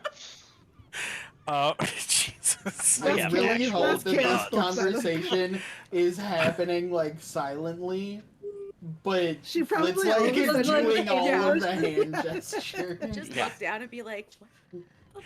As you do the pow pow, you hear, I never thought about that, and realize that Kefka manifested on the rail, like leaning back, just sort of like blissfully staring up at the sky. Huh. I suppose that does make a little bit more sense. We just need to, and she'll like stop talking in her head, and we just need to get in a more subtle fashion. Let me see what I can do. And he, like, moves to a seated position with his legs dangling off the ship, and he goes, "Up," and just, like, dives off with no water splash below. You see, as you look over the rail, you can see him gliding along the side of the ship, and as he does, the colors, the bright reds and golds of the hull start to kind of mute into kind of a muddy brown. He finds all of the sails that have this very annoying, loud, like flannel pattern or polka dots or a bright neon green, like a psychopath. Like, finally, like, floats ever higher, and those slowly just fade to like an off-white grayish sort of color. He moves up to the crow's nest, which looks like it's styled like a wine glass, and just goes, "Oh, this is my favorite part, but," and you just watch it like reposition itself into a somewhat rough and tumble looking crow's nest. And then he glides back down to the deck and stops in front of the captain's quarters. You can leave the inside like it is now. Thank you. It was my favorite part. I really like it too. Well, I trust this will work better for you. And he looks to the rest of the group. Yeah. Does he have all his teeth? He does. Okay. What do I roll for the self-control not to punch him in the face? I'm still up in the crow's nest. I'm not here. I will. Because Rhodes, otherwise I wouldn't roll. Rhodes, I will go ahead and say make a. If you want, and this is again, you are setting the DC on this. You are making the decision. I would say that would be a wisdom saving throw to try to control yourself. I just look at our rolled a Sinaway. 2. Oh fuck. I would say that you lose control in that moment. But then again, your character, what you choose to do is what you choose to do. Yeah, she's not trying to like hurt him necessarily. It's gonna be like an open hand bitch slap. Yeah, pretty much the equivalent of an open hand bitch slap is what she's aiming for. She's Okay. in the claws. No, she keeps the claws retracted. You know. I look at our Sinaway and just say, "Does that help?" Yeah, I think that'll make it a little bit easier. And, like, she like winces at. Mm-hmm. Chio, what'd you get? 21 to hit. Oh, You strike out, and like in slow motion, your open hand is going to perfectly hit right along, like those slow-mo videos of watching people get slapped in the face. You know that this one's gonna be good. Your form is great. It's gonna make a loud sound. But you, and as your hand phases through, you almost see like a cloud, like a little like fog of the image gets kind of discombobulated before it resets. Oh, that's always awkward to feel. Just a friendly reminder of our last conversation. Thank you for your assistance. Of course. So nice assisting friends who are trustworthy and friendly. Is that how you lost your teeth? Did someone else do that and they just out? Please. Well, is there anything else that I can do for you, my lords and ladies? And he gives a very, like, over-the-top bow, bowing his head down before all of you.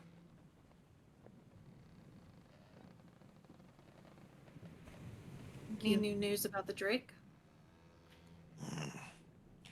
Yes.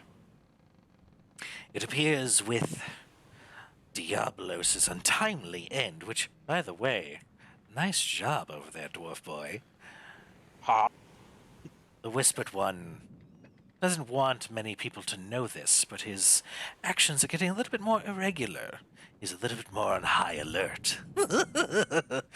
Therefore, Skin Gorger, his perimeter, is solely switched to just be around Delita, keeping it nice and close, like the family jewel that he can't seem to give up at the card table. Just under her mask starts to glow a little bit. Also, as another additional security measure, I do fancy myself quite the information gatherer. The people in the town are safe. However, there are consistent security checks made to all of the dwellings within the city, ensuring that any who believe that the Whispered Horde will be ended are, and he just gives a motion.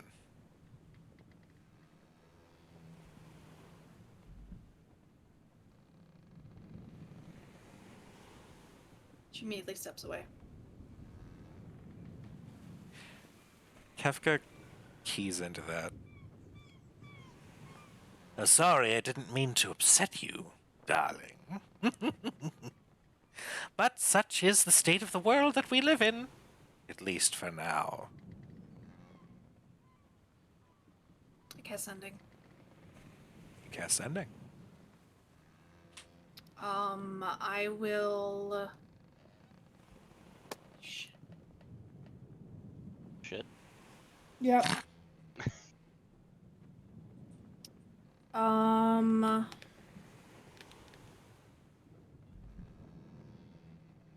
our end. Okay.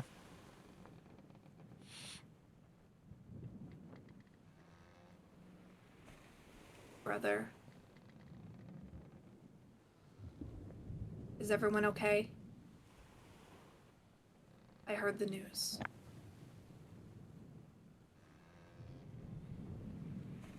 I just short and sweet.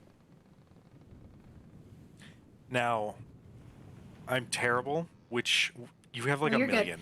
Aaron is the eldest. Okay. The eldest. So it's not the he's a little bit- Dragonborn. No, that's the halfling. Halfling. Got it. Yeah.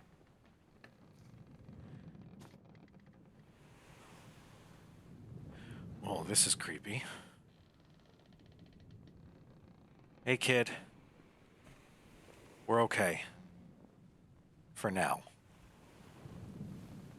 Lots more patrols. Mom getting restless. We're staying safe. Please tell me you are too.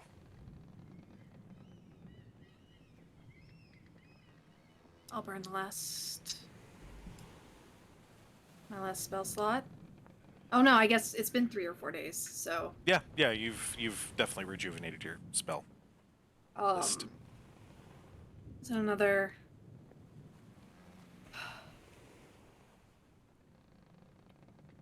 staying safe. Keep your heads down.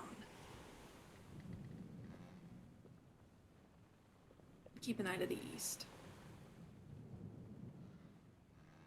I love you. Please tell Mom to be patient.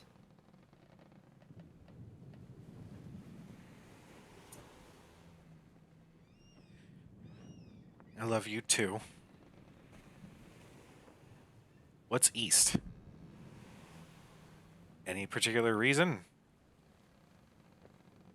It's the direction you look at first light on the 5th day. Yeah, I was just gonna say. Just You forgot to tell him what day. I never read Lord of the Rings. well, you didn't have to. It was in the movie. I'm sure whatever it is will be great. Don't worry too much about us. So I've got 6 left. Mom will be okay. Mom will be okay. So, and that'll be. That tracks. That tracks. Wait, I. Doot doot doot doot doot. Do-do-do-do-do. Donuts! Like your hair. That's my favorite way it's just ended. All right. I like, are you pooping? Are you pooping? Kefka, as Arsinoe is having that whole conversation, kind of stares with a kind of a little smirk across his face. But then eventually, I'm sorry, it was between the slap and everything else. Is there anything else that you would require?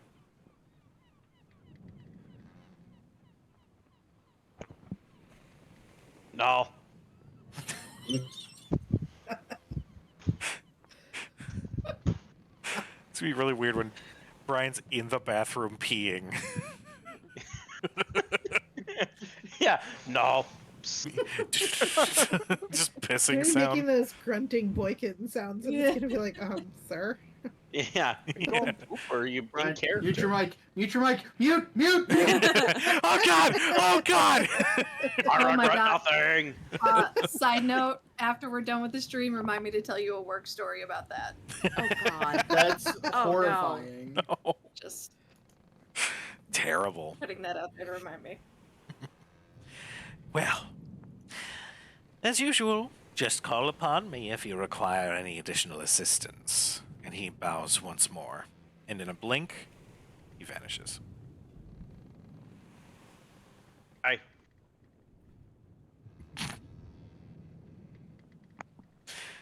There's no goodbye in response. Just during the last like 3 or 4 days that we've been on the open seas and it's been calm and peaceful, Chia would have informed the others, probably trying to be somewhat not sneaky. She's not trying to be like next to Flit, yeah, like, so this chick's patron is in our heads, but she will tell, like, kind of give everyone the heads up, like, hey, he's poking around. Be on your guard mentally. Just Got it. talking shit. You're just talking shit. Don't tell Thank what I you. told you, but Kafka totally wore that coat the last time we saw him, and like, I don't want to say he's like lazy, but what the fuck? I mean, repeating outfits, really. What does he think? This is a Final Thurston Fantasy would- game? Thurston would have a cow. Even, Yeah. even if it is post-apocalypse, you can still try. Okay? I'm just asking for a little effort. At one point, you give one of the backhanded compliments to him, like, "Oh, I love how you could just wear anything." Yeah. You don't even care how bad you look. I That's wish so I had brave. that sort of confidence. Yeah, you're just so brave to not care about anyone's opinion. Yeah.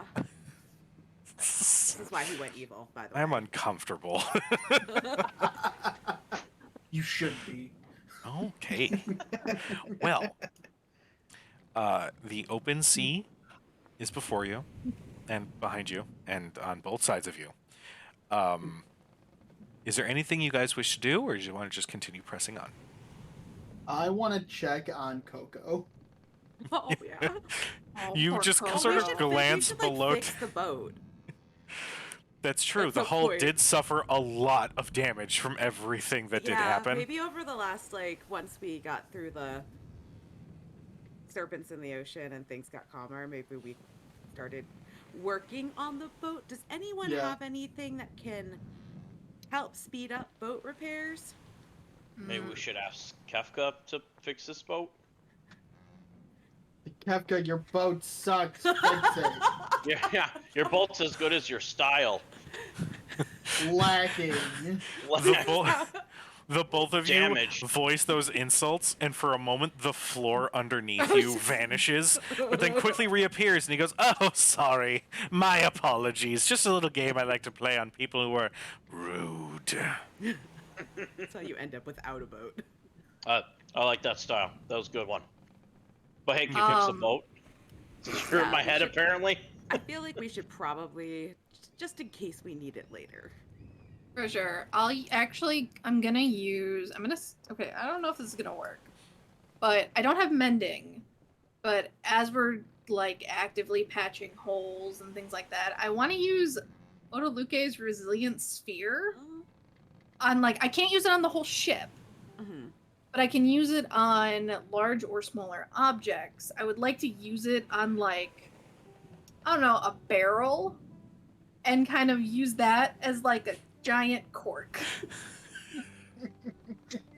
And then just roll it around as needed. What the fuck? And Okay. I'm sitting here thinking, like, maybe I can use magic missile to get those nails like in there. Oh my god, please don't! All the nails in the ship just fly out. The whole ship just slowly just falls apart. I mean, like, literally useless. I'm just like sitting here going, like, guidance. I can maybe make things grow. My skill set is not conducive to creation. It is only conducive to making things more dead than they were a moment ago. Okay. Well, I have a hammer. I can use that to nail things with pee pee poo poo. Yes. It's just like way overkill. It's like all you need is It's like a little like hammer. this big. It's just this huge war hammer. Oh, hold on, look at that tiny nail. Ah, It Oh, goes shit. through the side of the boat. the whole Oh, deck's gone. you know, my mom needs me to put up a set of bunk beds. Don't worry though, I brought my M16. Hey, really man. hammer in those parts. Make sure they're Hey, nice and secure. A fully automatic ballistic nail gun would get those bunk beds built real fast. I just want a powder They'd be nailed actuated. until- They'd be gun, nailed but into okay. like your basement. Jesus. I will say, everybody. Okay, so we've got guidancing from Flit. We've got movable, hilarious cork. That's all I got. The rest of you, if you have something you would like to do specifically, if you have a feature or something you'd like to use, cool. If not, just pick a skill, and then we'll roll all together. I'll say consider all of these with guidance, because I know Flit is just guidancing everyone. Yeah, she's just walking around. I That's actually a can I use D4, my- right? Yeah. Can I But- use pee pee poo poo to nail in the cork? Okay, yeah, that would actually work. That actually is like to scale. Fuck it. You know what? Fuck it. Fuck it. Just make an attack roll. Fuck it. Just fuck it. So what are we rolling, by the That was way? a lot of fuck it. You Ooh, guys. 21. A 21? Okay. So go ahead. Well, with a 21, that'll hit. You'll do the thing. You essentially approach this resilient magic barrel that is holding back just a little bit of leakage, and you hammer it into place, which causes a little bit of splintering and a teeny bit of a leak to come out, but it is better than what it was before. Flit just goes, maybe don't go so hard with pee pee poo poo next time. So, You All did right, it to I can't yourself. control- You're I not. can't You're not. control. Yeah. You're not allowed. You're not allowed. You are misreading You me. did this. This right now, anything else, it is a facepalm moment. But that was a reaction to, oh dear God, the phrases that are going to be involved with pee pee poo poo for the rest of my life are going to be great. the legend of pee pee poo poo. The legend. And it's on the internet Yep. forever. Wait till Yeah, it's Gladius true. and pee pee poo poo meet. Oh my god. My God, why would you refer to your glorious hammer in such a way? So I'm going to say This is Flit number with one you and next guidancing. Flit, I'm going to say with you guidancing, you do not have to make any particular rolls. You're essentially assisting everybody else on their stuff. Okay. Arsinoe, I'm going to say that you are taking the help action for everybody by moving the barrel and shit. So everybody else making the skill check roll with advantage and guidance because you have very helpful teammates. Does someone tell me what skill to use and how to be helpful? I can. Can't you run I'd on like vertical to grow surfaces at this things point? like vines to Yeah. hold things together. That works. Maybe you're So like, I could use help holding the things together, like while it's getting sort of wrapped and filled. Yeah, I'm just. Yeah. Hold this. Okay. Yeah, put that there. Okay. it's like when you're helping your Cujo. mom wrap as a kid. Like, put your finger on the knot. Hey, Dustin. Here's what I got. Okay. So Renalphus is performing the help action for Coco. Coco is cutting like lengths of wood kind of to size Nice. using her face. Could you love almost spit his drink out?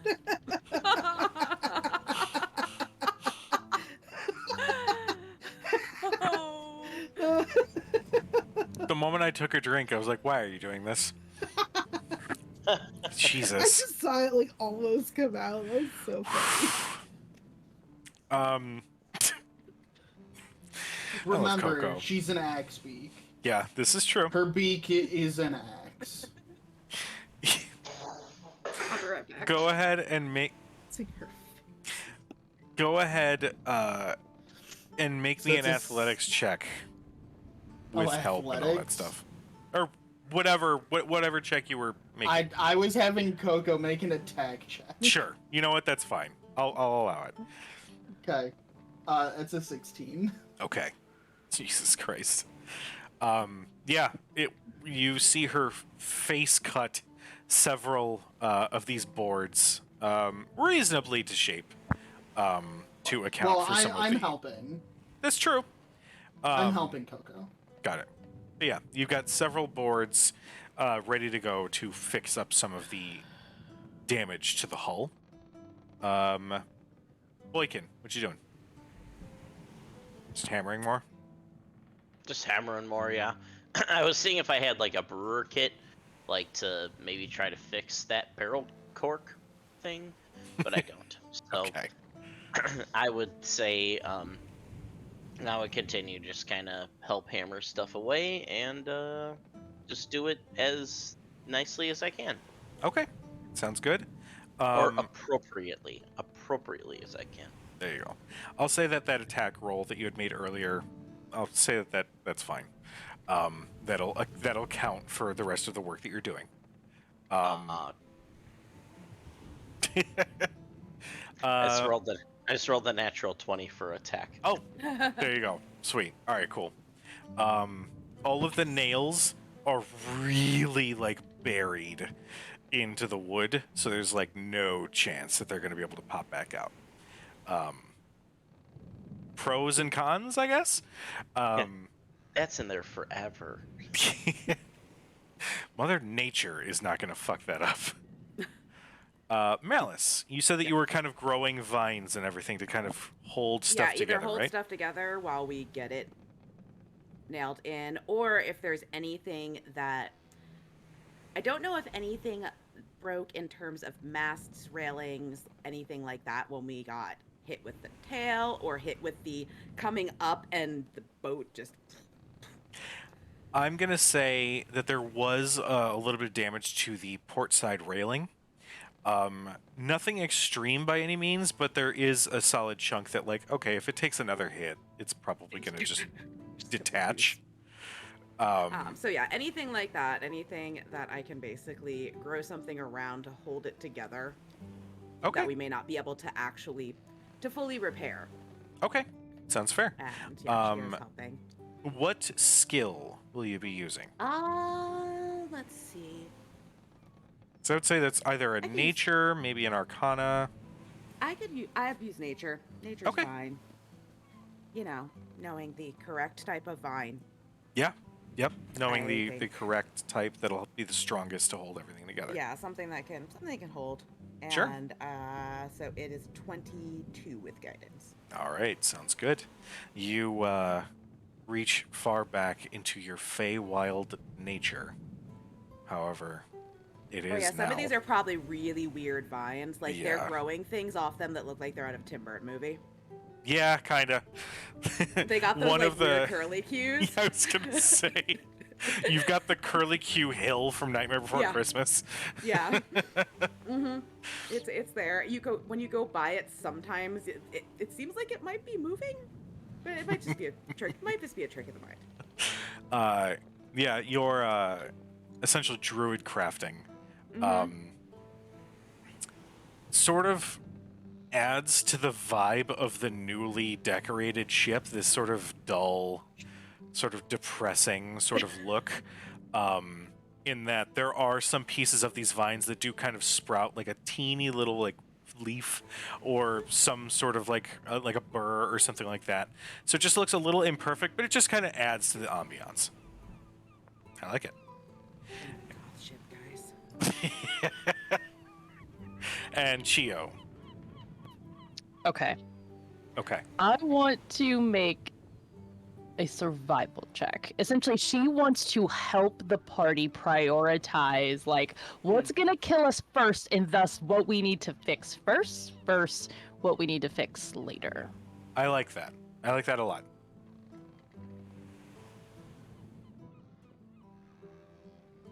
Twenty 28. Jesus. Yeah. You essentially, whether you intended to or not, you essentially become the quartermaster in terms of like prioritizing what needs to be fixed. So yeah, I like that. You definitely sort of delegate and help everybody with their particular tasks. So yeah, well done. With that, this ship is looking slightly different. then obviously you remember, given its new makeover, it's got some bumps and some bruises, but it's got some character to it now. Whether you take solace in that, it's up to you, but the ship is in tip-top shape. And I will say your journey continues. After another couple days, I think it's at 3 or 4, you eventually do spot the shoreline, where you can see a very small fishing village on the horizon. It is nighttime as the ship continues towards this small village. And there is a small lantern light at the end of a very small dock where you can see a couple small longboats. You can see maybe 1 or 2 of those small houses built from simple materials, nothing fancy, not really stonework, really.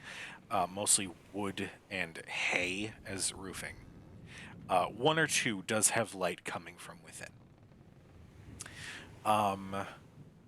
Who is going to be up around this time? Is everybody still going to be up, or are people going to be resting? I'm going to say that this is going to be pushing close to like 10:30, 11 at night. I would still be up. I'm up. Okay. Who drives the boat when I have to sleep? You only have to sleep for like 4 hours, right? Yes, I Train. only have to sleep for 4 hours. Arsinoe's like, if I only have to pilot it for It's 4 hours, it's like fine. 4 hours? Like bare minimum, guys. What I skill guess do you it's- need to do that? It's essentially a proficiency. So, Yeah, I have proficiency with water vehicles. yeah. Oh, okay. I don't have that. No, I was more thinking, are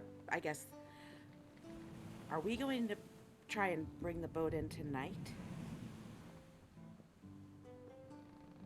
Well, if we get onto shore, we can retract the boat. So it's really just a matter of Us getting Just- onto shore. Just us getting getting onto close enough. shore. Yeah, I think that's best Anchor. is to Yeah, just drop it here. do and exactly then- that. Drop anchor and then throw a boat in and then... I was gonna say, I mean, Well, if we wait I till it feel gets dark, we could. oh, it is dark. Yeah, it is nighttime. Sorry, So I you only had stepped had to away. pee, You're so I good. had to excuse myself It's for a fine. second. It's okay. It's night I forgive now. you. It is nighttime as you are approaching the shoreline, and you can see that small fishing village in the distance. Can we see if anybody's on the shore? Like if we were to walk across the water? I'm going to say, given that this has been a couple days since the Leviathan battle, the water walk has been... Unless... Well, I Right, can but- cast it again That was if I want, yeah. That's true. I will say, make me a perception check. Anybody who's on deck and actively looking to see if somebody is on the dock. I'm not looking for people, but I am looking for a good place to drop anchor so that we don't do things like drive the boat into a bunch of rocks. Okay. 22. 22 Okay. for the perception. 22. Awesome. 11. 11. 16. Okay. Malice, you know that if you get to about, I'm gonna say like 50 or 60 feet, like you can kind of gauge that that's most likely like the closest you'll be able to get with this big of a boat.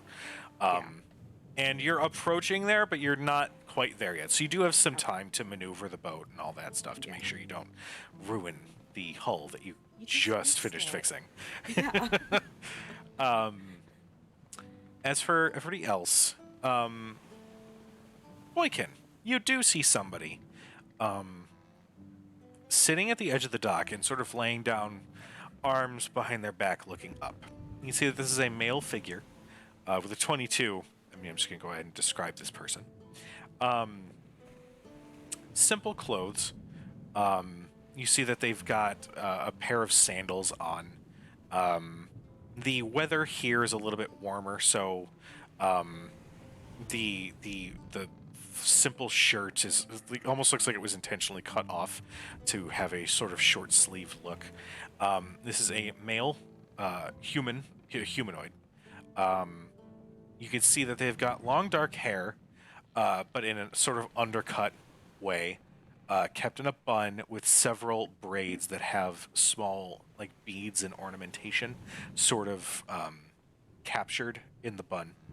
Kind of pale skin, but as the ship gets closer and the creaking of the wood gets a little bit more audible, you just see this like he just glances, and then he goes from a relaxed position to fully seated, sort of staring at this gigantic boat that is sailing across the Terrafan Sea. Oh God. He just waves from the dock. Do you know him or something, Mr. Boykin? Absolutely not. What are you telling him? I have no idea, but it seems like these are good signs to do. Can I try Are to we sure those are good interpret? signs? Like, is it thieves' cant? Can I try to understand this?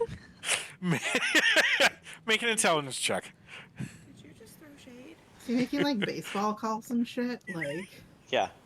I think that was a 17. gang sign. With a 17, I'm going to go ahead and venture that Boykin has no idea what he's signing. You do see this look of just confusion across this person's face on the dock. Tango, banana. What? Boykin, stop. What? Oh, sorry, I was doing the Macarena.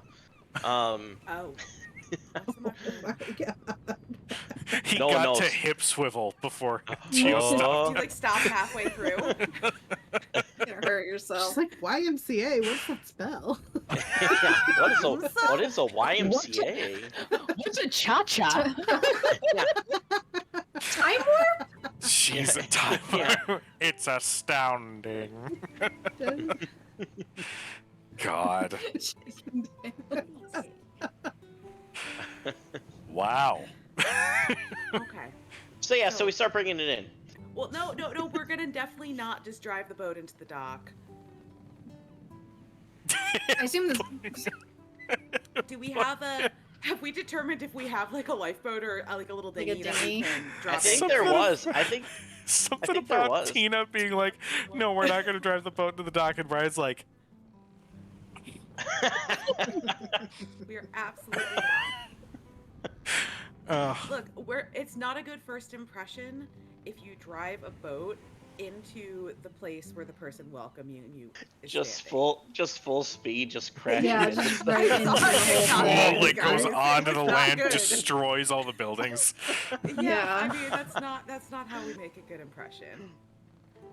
I do apologize. I actually did mean to use like the smaller boat that's right Yeah. over there.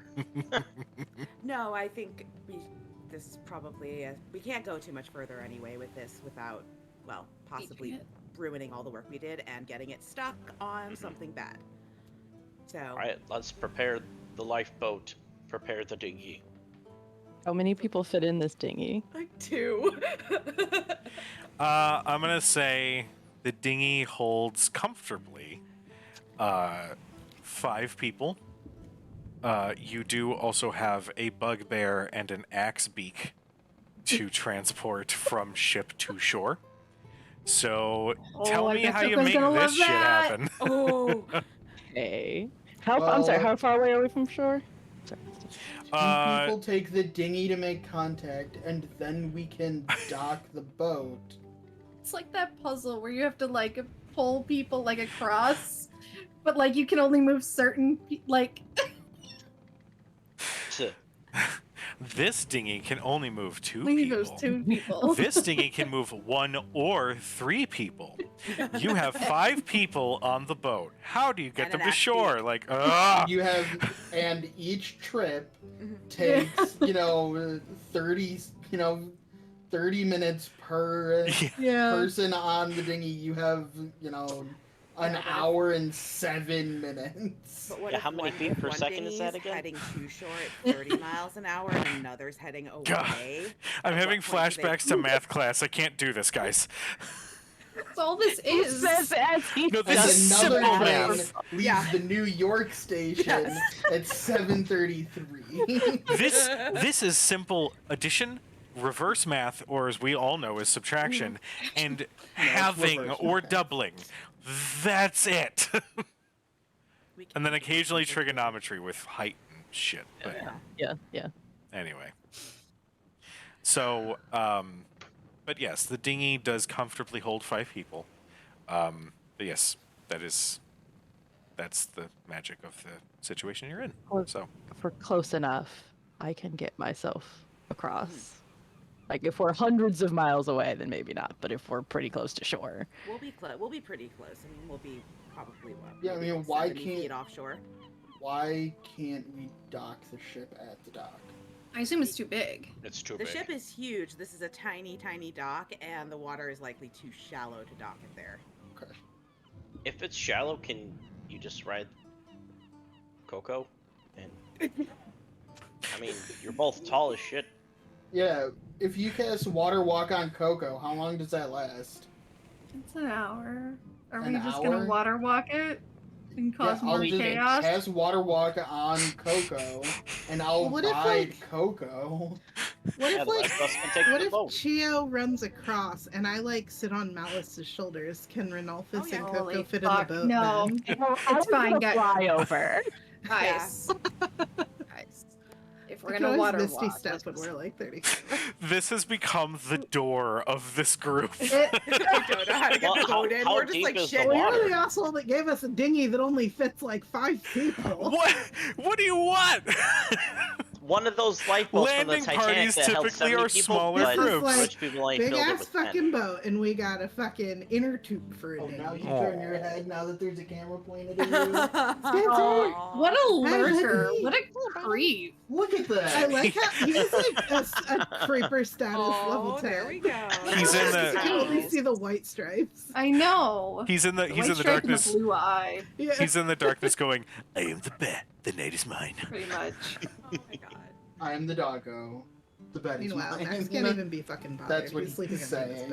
bed. Oh yeah, no, he's definitely. Alright, so. Is All right, everybody while you just guys going figure this to. out, I'm gonna let him outside. Okay. Are we gonna? I mean, if you're doing one water walk, then Then I'll just do. If we're okay, okay. If we're okay with just Jesusing our way across the fucking water, I mean, of the Just things- give me a second to put my Birkenstocks on. then we can do that. If It's we're not gonna the be weirdest trying thing they're like gonna see. chill about it. We're gonna be chill, and she just kind of jerks her head toward the axe Well- beak. How Who deep the- is the water I mean, at this who is point? that person? Do we think that he'll tell? It's decently deep, but it's nothing crazy. I mean, you're about 60 feet from the dock right now. Yeah. Okay. So if you did water walk, you'd absolutely reach Make the it. dock without issue. Yeah. Let's just do that. Yeah. Okay. It's just easier. I mean, you know So what? I'll- They've seen. Honestly, these people have probably seen a lot of shit. So Okay. So I'll spend the 10 minutes to cast as a ritual while everyone's getting their shit together. yeah, is there anything that we need to bring? I mean, this might be the last time we have the boat for a while. Provisions, supplies, rope. Rope. just rope. All the Just rope. rope. All the rope. All the rope. The barrel. Do we need to bring it? My The barrel. cork. My I barrel. was just gonna The say, we're cork. like gonna uncork the boat after we hop off. Yeah. You got pee pee poo poo, right, Just Mr. Boykin? slowly starts Yeah, descending. so- Shit. Do we have anything that? Did we bring anything with us? Did we Not- get shit? No, not we just really. chucked. We got teeth and we chucked those away on the way. Yeah, we yeah. We we kinda traded had the to- teeth for the new soul stone. Right. Yeah. That was a good trade. As one And quick additional I got note, to scritch a Leviathan. you did. As one additional note, because I realized that I did not mention this before you guys had departed on the boat, Lilia elected to stay back. She was actually Oh, going yeah. to go follow up with Falcon Haven and That's great. check through that area. She said, maybe I'll even check out Persephone. Let's see what that city Yeah. is like in the desert. So, I give her She's the not in the message hold. that I. Like she hasn't been down there. She's the like whole hanging time. out. Okay. I give her directions before we left, if we're retconning things, to meet up with Kaylin Okay. and Check for the dude. check for the redheaded gentleman that I had sent a message about. Sounds good. And try and give the poor guy like an actual story instead of like a piecemeal ransom note version of it. Oh, that poor man. You're gonna tell me sending visualized is not a like those individual yeah. letters cut out from a magazine. Absolutely. Yeah. Yeah. Yeah. So yeah, I would, if she's going to Falcon Haven, then that would be like a, hey, go find I have this a gun. guy. Sounds good. Forgot about that. You have a gun. I have a gun. With no bullets. Yeah, no, I have no bullets, and I probably have no clue exactly what one needs to do to like make it work. But I definitely have a really pretty gun. Yeah. So, okay. All right. Water walk. Nothing else. Yeah, I think we can Perfect timing. Here comes Dustin. walk our way in. As soon as we're all off the boat, I will Yes. dismiss Okay. it. Whatever. So Arsinoe Absolutely. casts Jesus Walk on everybody in the party. Is that not this? Okay, come on. The boat disappears. You guys turn and start heading towards the docks, and the guy who is on the docks looks a little incredulous as you're all just walking on water up until the dock, and he says, hi.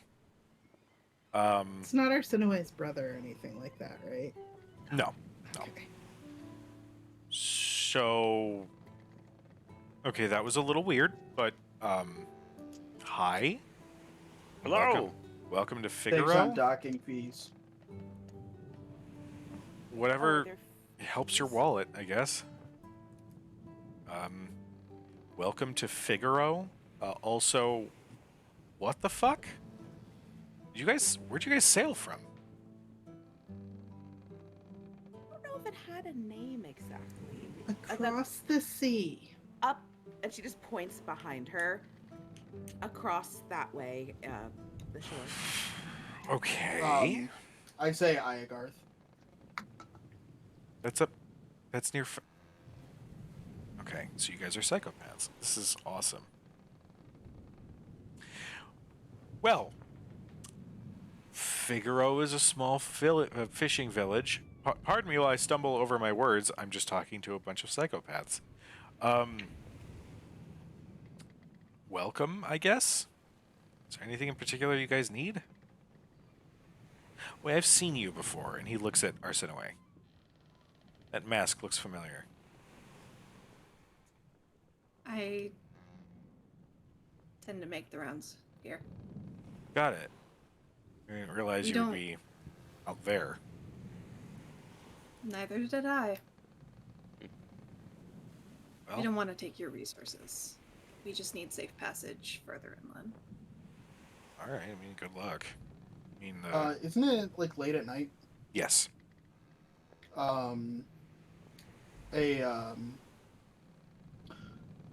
Somewhere to bed down for the night would likely be in order. That might be a bit of a challenge. It's not like we have like a full inn or anything like that. You probably, Really just a space.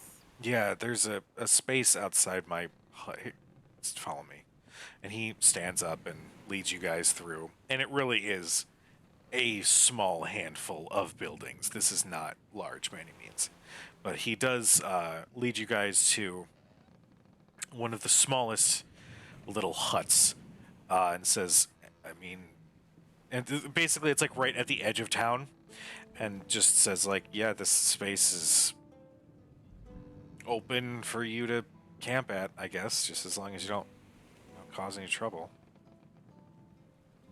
We won't. But thank you for your hospitality. Yeah, I don't have a lot of food. I wasn't really expecting any of what just happened, so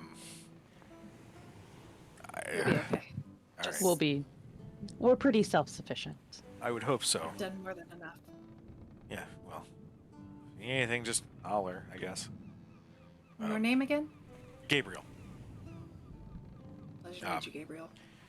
Yeah, I'm gonna go keep watch on the dock while you guys do your thing. And he like What do hovers you a watch really. for? Eh. Well, I guess some people like you. I guess. Actually, that's a good point. I should be kind of keeping better careful here. You guys aren't with the big man, are you? No. I introduced myself as. What is my title? Patrol Captain.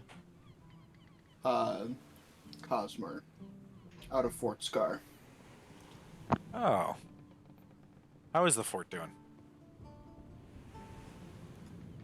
I would hope it's still standing. Well, I should be thanking you. Unfortunately, I was caught with a bit of a caravan in Thaden not too long ago. It was actually some of those people out there that not only saved us, but gave us enough supplies so that we can move on. So, thanks for that. Even if it wasn't you directly. I just incline my head. Okay, alright. You don't seem like the type to suddenly break out on a murderous rampage, so I think I'm good. I am gonna go keep an eye out for others in case there's another murderous rampage that's on its way here, though. So, It helps we didn't see one on our way in. okay. Well, that helps. And he just, like, plops down and leans against his house. He actually pulls out a pipe and just starts smoking up a little bit. Murderous rampages common. Have you met the Horde? A time or two. Eh, I well, thought the Horde left Figaro alone. well, they did.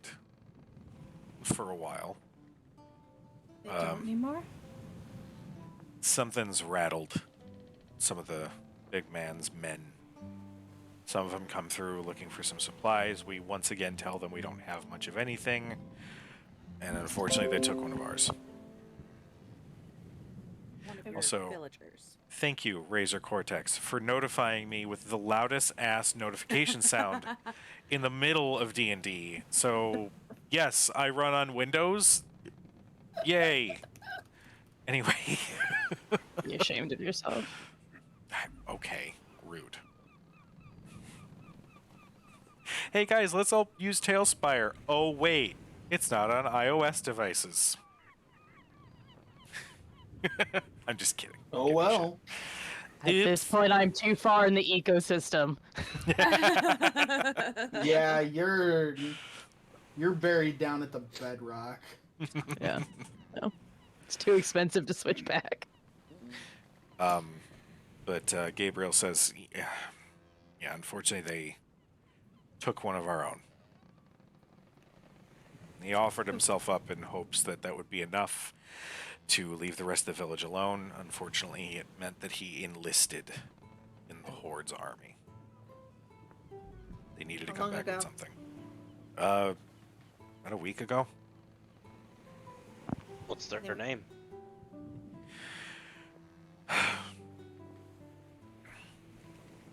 Quick question before I answer. This isn't going to be you guys running off to get yourself killed, is it? A little late for that. I mean, never the yes, plan. but probably not just for this. Blaine Was, is usually running off to get them killed. Yeah. It was Julian.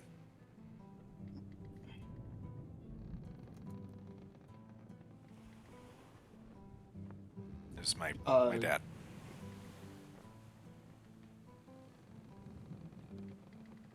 And have they stopped bothering the town since then, or? Yeah, now that they're satisfied that they've caused enough anguish, they haven't come around anymore. They'll be back. That's odd. Well, Now that they know they can get what they want, I would expect them to come back far more often, not Well- less often. If they kept coming back, there's only so many people in this small village. So,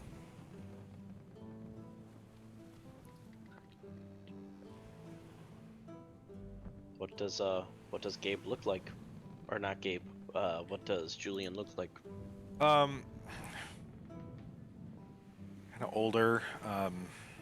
He's got a bit of a patchy beard.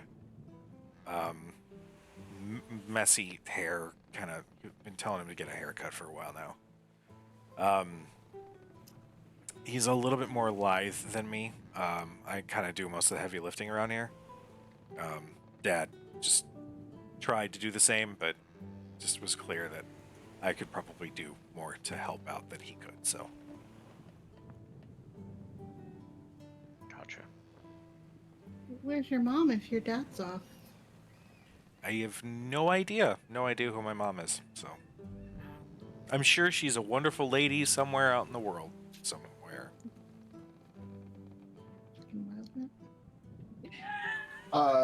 Good job. I'd like to roll insight on this dude. Go for it. What's his deal, man? Unlikely. I'm unlikely to know his deal. What'd you roll?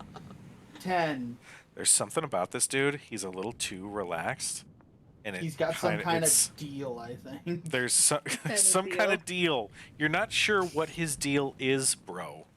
But But there's he's got something one. there. Definitely got one. Wow. Yeah, it's definitely chill or not chill. You're not quite sure. One of the two, really. Do you know where your father is? Like, do they patrol certain areas? I would Or is it just hope everywhere he's somewhere in Delita. But he essentially enlisted, so wherever they decided to position him is where they decided to position him. So, What's in Delita that makes you think he might be there? well, a large amount of the horde, I think, is holed up in there now. I mean, they always kind of had a place to stay in the city, but it was never in large numbers, really. Delita's so close to Big Man that there was no reason to really house an army necessarily. But apparently there's some shit going on up north. Some of the army is passing through, some is staying in place, but even that number is more so than I think that city's seen in quite some time.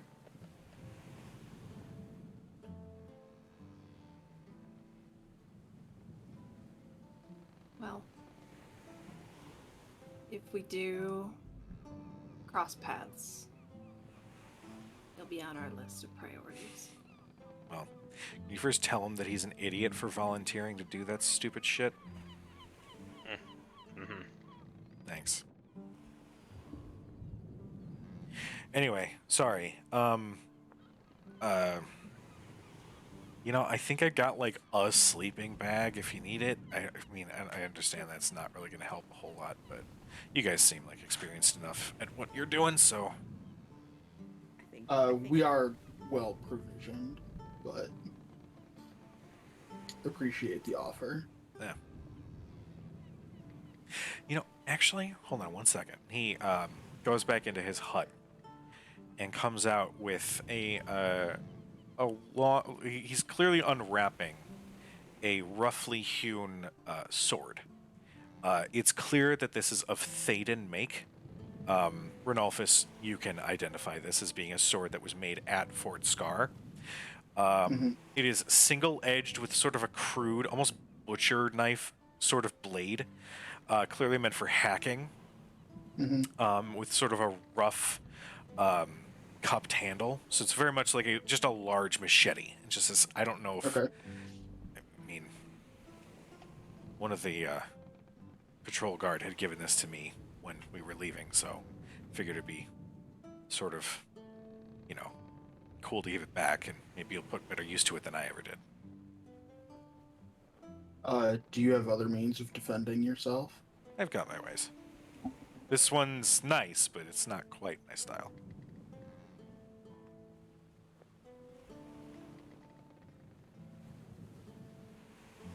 Show me. And I will draw my glaive and set a ready stance.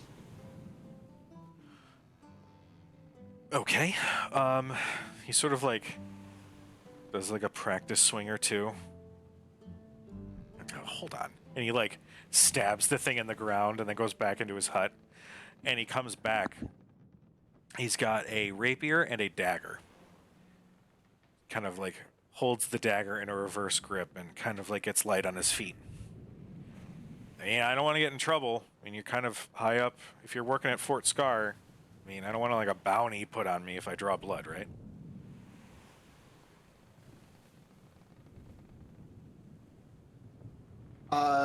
Can I make one more insight check after, like, once he, like, starts setting himself? Sure, go for it. Just try and get the measure of him and what I expect his abilities might be. Sure.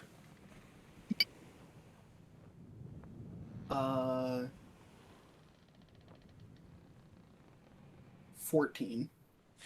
With a 14, given that he specifically chose rapier and dagger, that's a very duelist sort of choice. And considering that he's trying to kind of warm himself up and kind of stay light on his feet, you anticipate that he's going to fight quick as opposed to hard and strong. Fast and light. Yeah, fast. The opposite of me. Exactly. Okay. And right after you take a moment to assess his technique, he dashes forward, and instead of attacking with one of his swords, he kicks up some of the dirt to try to get you in the face. Okay. I'm going to say... Well, you were kind of expecting it, so... I'll say make a dexterity saving throw. I'll make this nice and quick. Am I within 10 feet of the paladin? That's entirely possible. I mean, would you have moved very far when you got up to... No. I didn't Yeah. move at all. Oh, yeah, then you would be. Not Plus that it 4. matters. Natural 20. Okay. Oh, Oh, fuck. real high. So 28 plus whatever Tina gives me. 32. Jesus Christ. Just as he kicks the dirt, you sort of eye like, oh, he's one of these, and just like move out of the way of most of the dirt and position yourself. I'm going to say just over the course of the next few seconds. This is like 1 to 2 rounds. You and him go back and forth, not trying to draw blood by any means, but just assessing each other's strengths. He is very clearly a rogue. A very clearly a duelisty kind of rogue that while he does have some skill as a traditional duelist and sort of using that style, he very clearly does try some underhanded techniques to keep you on your guard. With Like which dirt in my face. like dirt in your face. You know, he tries to goad you a little bit. He tries to kind of maneuver you almost as if you were one of the weapons on the battlefield, like positioning you as he wants. But you, having dealt with some of these in the past, I find it kind of challenging, but not too much so to handle him in this sparring match. Okay. But after a couple seconds of clear almost misses or almost hits and some very near misses between the both of you, both you and him eventually lock blades before he says, "Okay, I really should have warmed up before doing this, but passable, right?" The fact that you are this close is far better than most could do. And I will just, like, because I assume he's got, like, his rapier and dagger, like, crossed. Yep. And the shaft of my glaive is centered on it. Yeah. So I will just, like, kick up the butt of my glaive, and I will just, like, lift and heft him away from me. All right. You lift it, you get and he lands on his feet and then kind of returns lightly to a fighting stance before you. she's the dagger and she's the rapier. I'll be able to take care of the few old people that are still here, so. Unless, well, Is there anyone else with your skill set in the village? might be one or two. And he's got a little bit of a smirk on his face when he says that. You should keep those weapons closer. Yeah.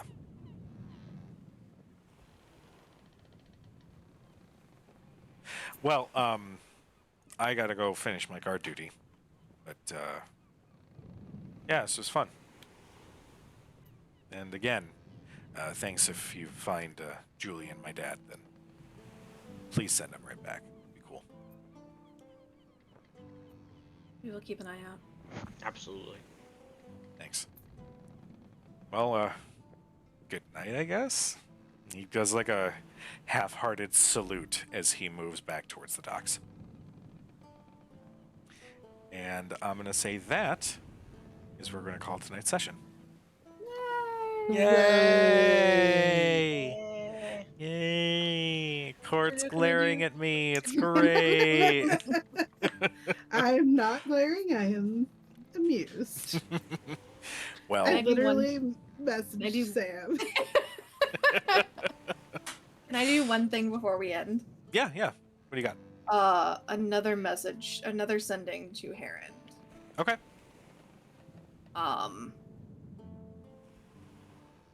Keep an eye out. Please keep an eye out for a human among. Right? Gabriel's human? This A is as much as you human, can technically. tell. Yeah, okay. Oh. He's not monster race, is what. Sure. Not a bugbear, not a Yeah, fiend, yeah. not a tiefling, anything like that.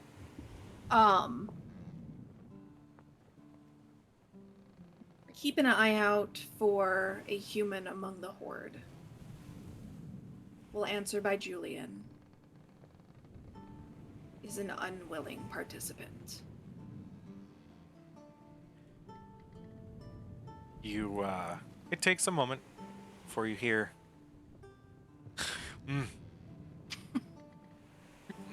Yeah, got it. Totally. It's fine. Julie's a nice name. So I'll take care of her.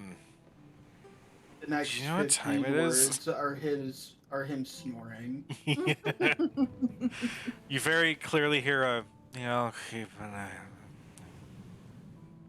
And like that's the most you get out of it. Yeah, for sure. Hopefully subconsciously he remembers. It's like 2 weeks later. Oh God! But all right. Well, I Doesn't even think go here. doesn't even go here. All right. Well, I think we are gonna wrap here tonight. No. Everybody in the party, guess what? It's level up time. Yeah! Yeah. And also, I don't remember if I told you before switching over to Biven, but Tal'Dorei definitely earned a level 2 after all that shit. Yes. You So, didn't, but yes. yes. Sweet. So, while we get all the mechanics and all the fun things, and while I roll all the low HP for everybody, Stop. I hope everybody has. Average. I hope everybody has a wonderful night. To everybody who tuned in, thank you so much. You are loved. You are appreciated. Be nice to each other, and we will see you for next week's episode. Bye, everybody. Yay! Bye! Bye. Bye.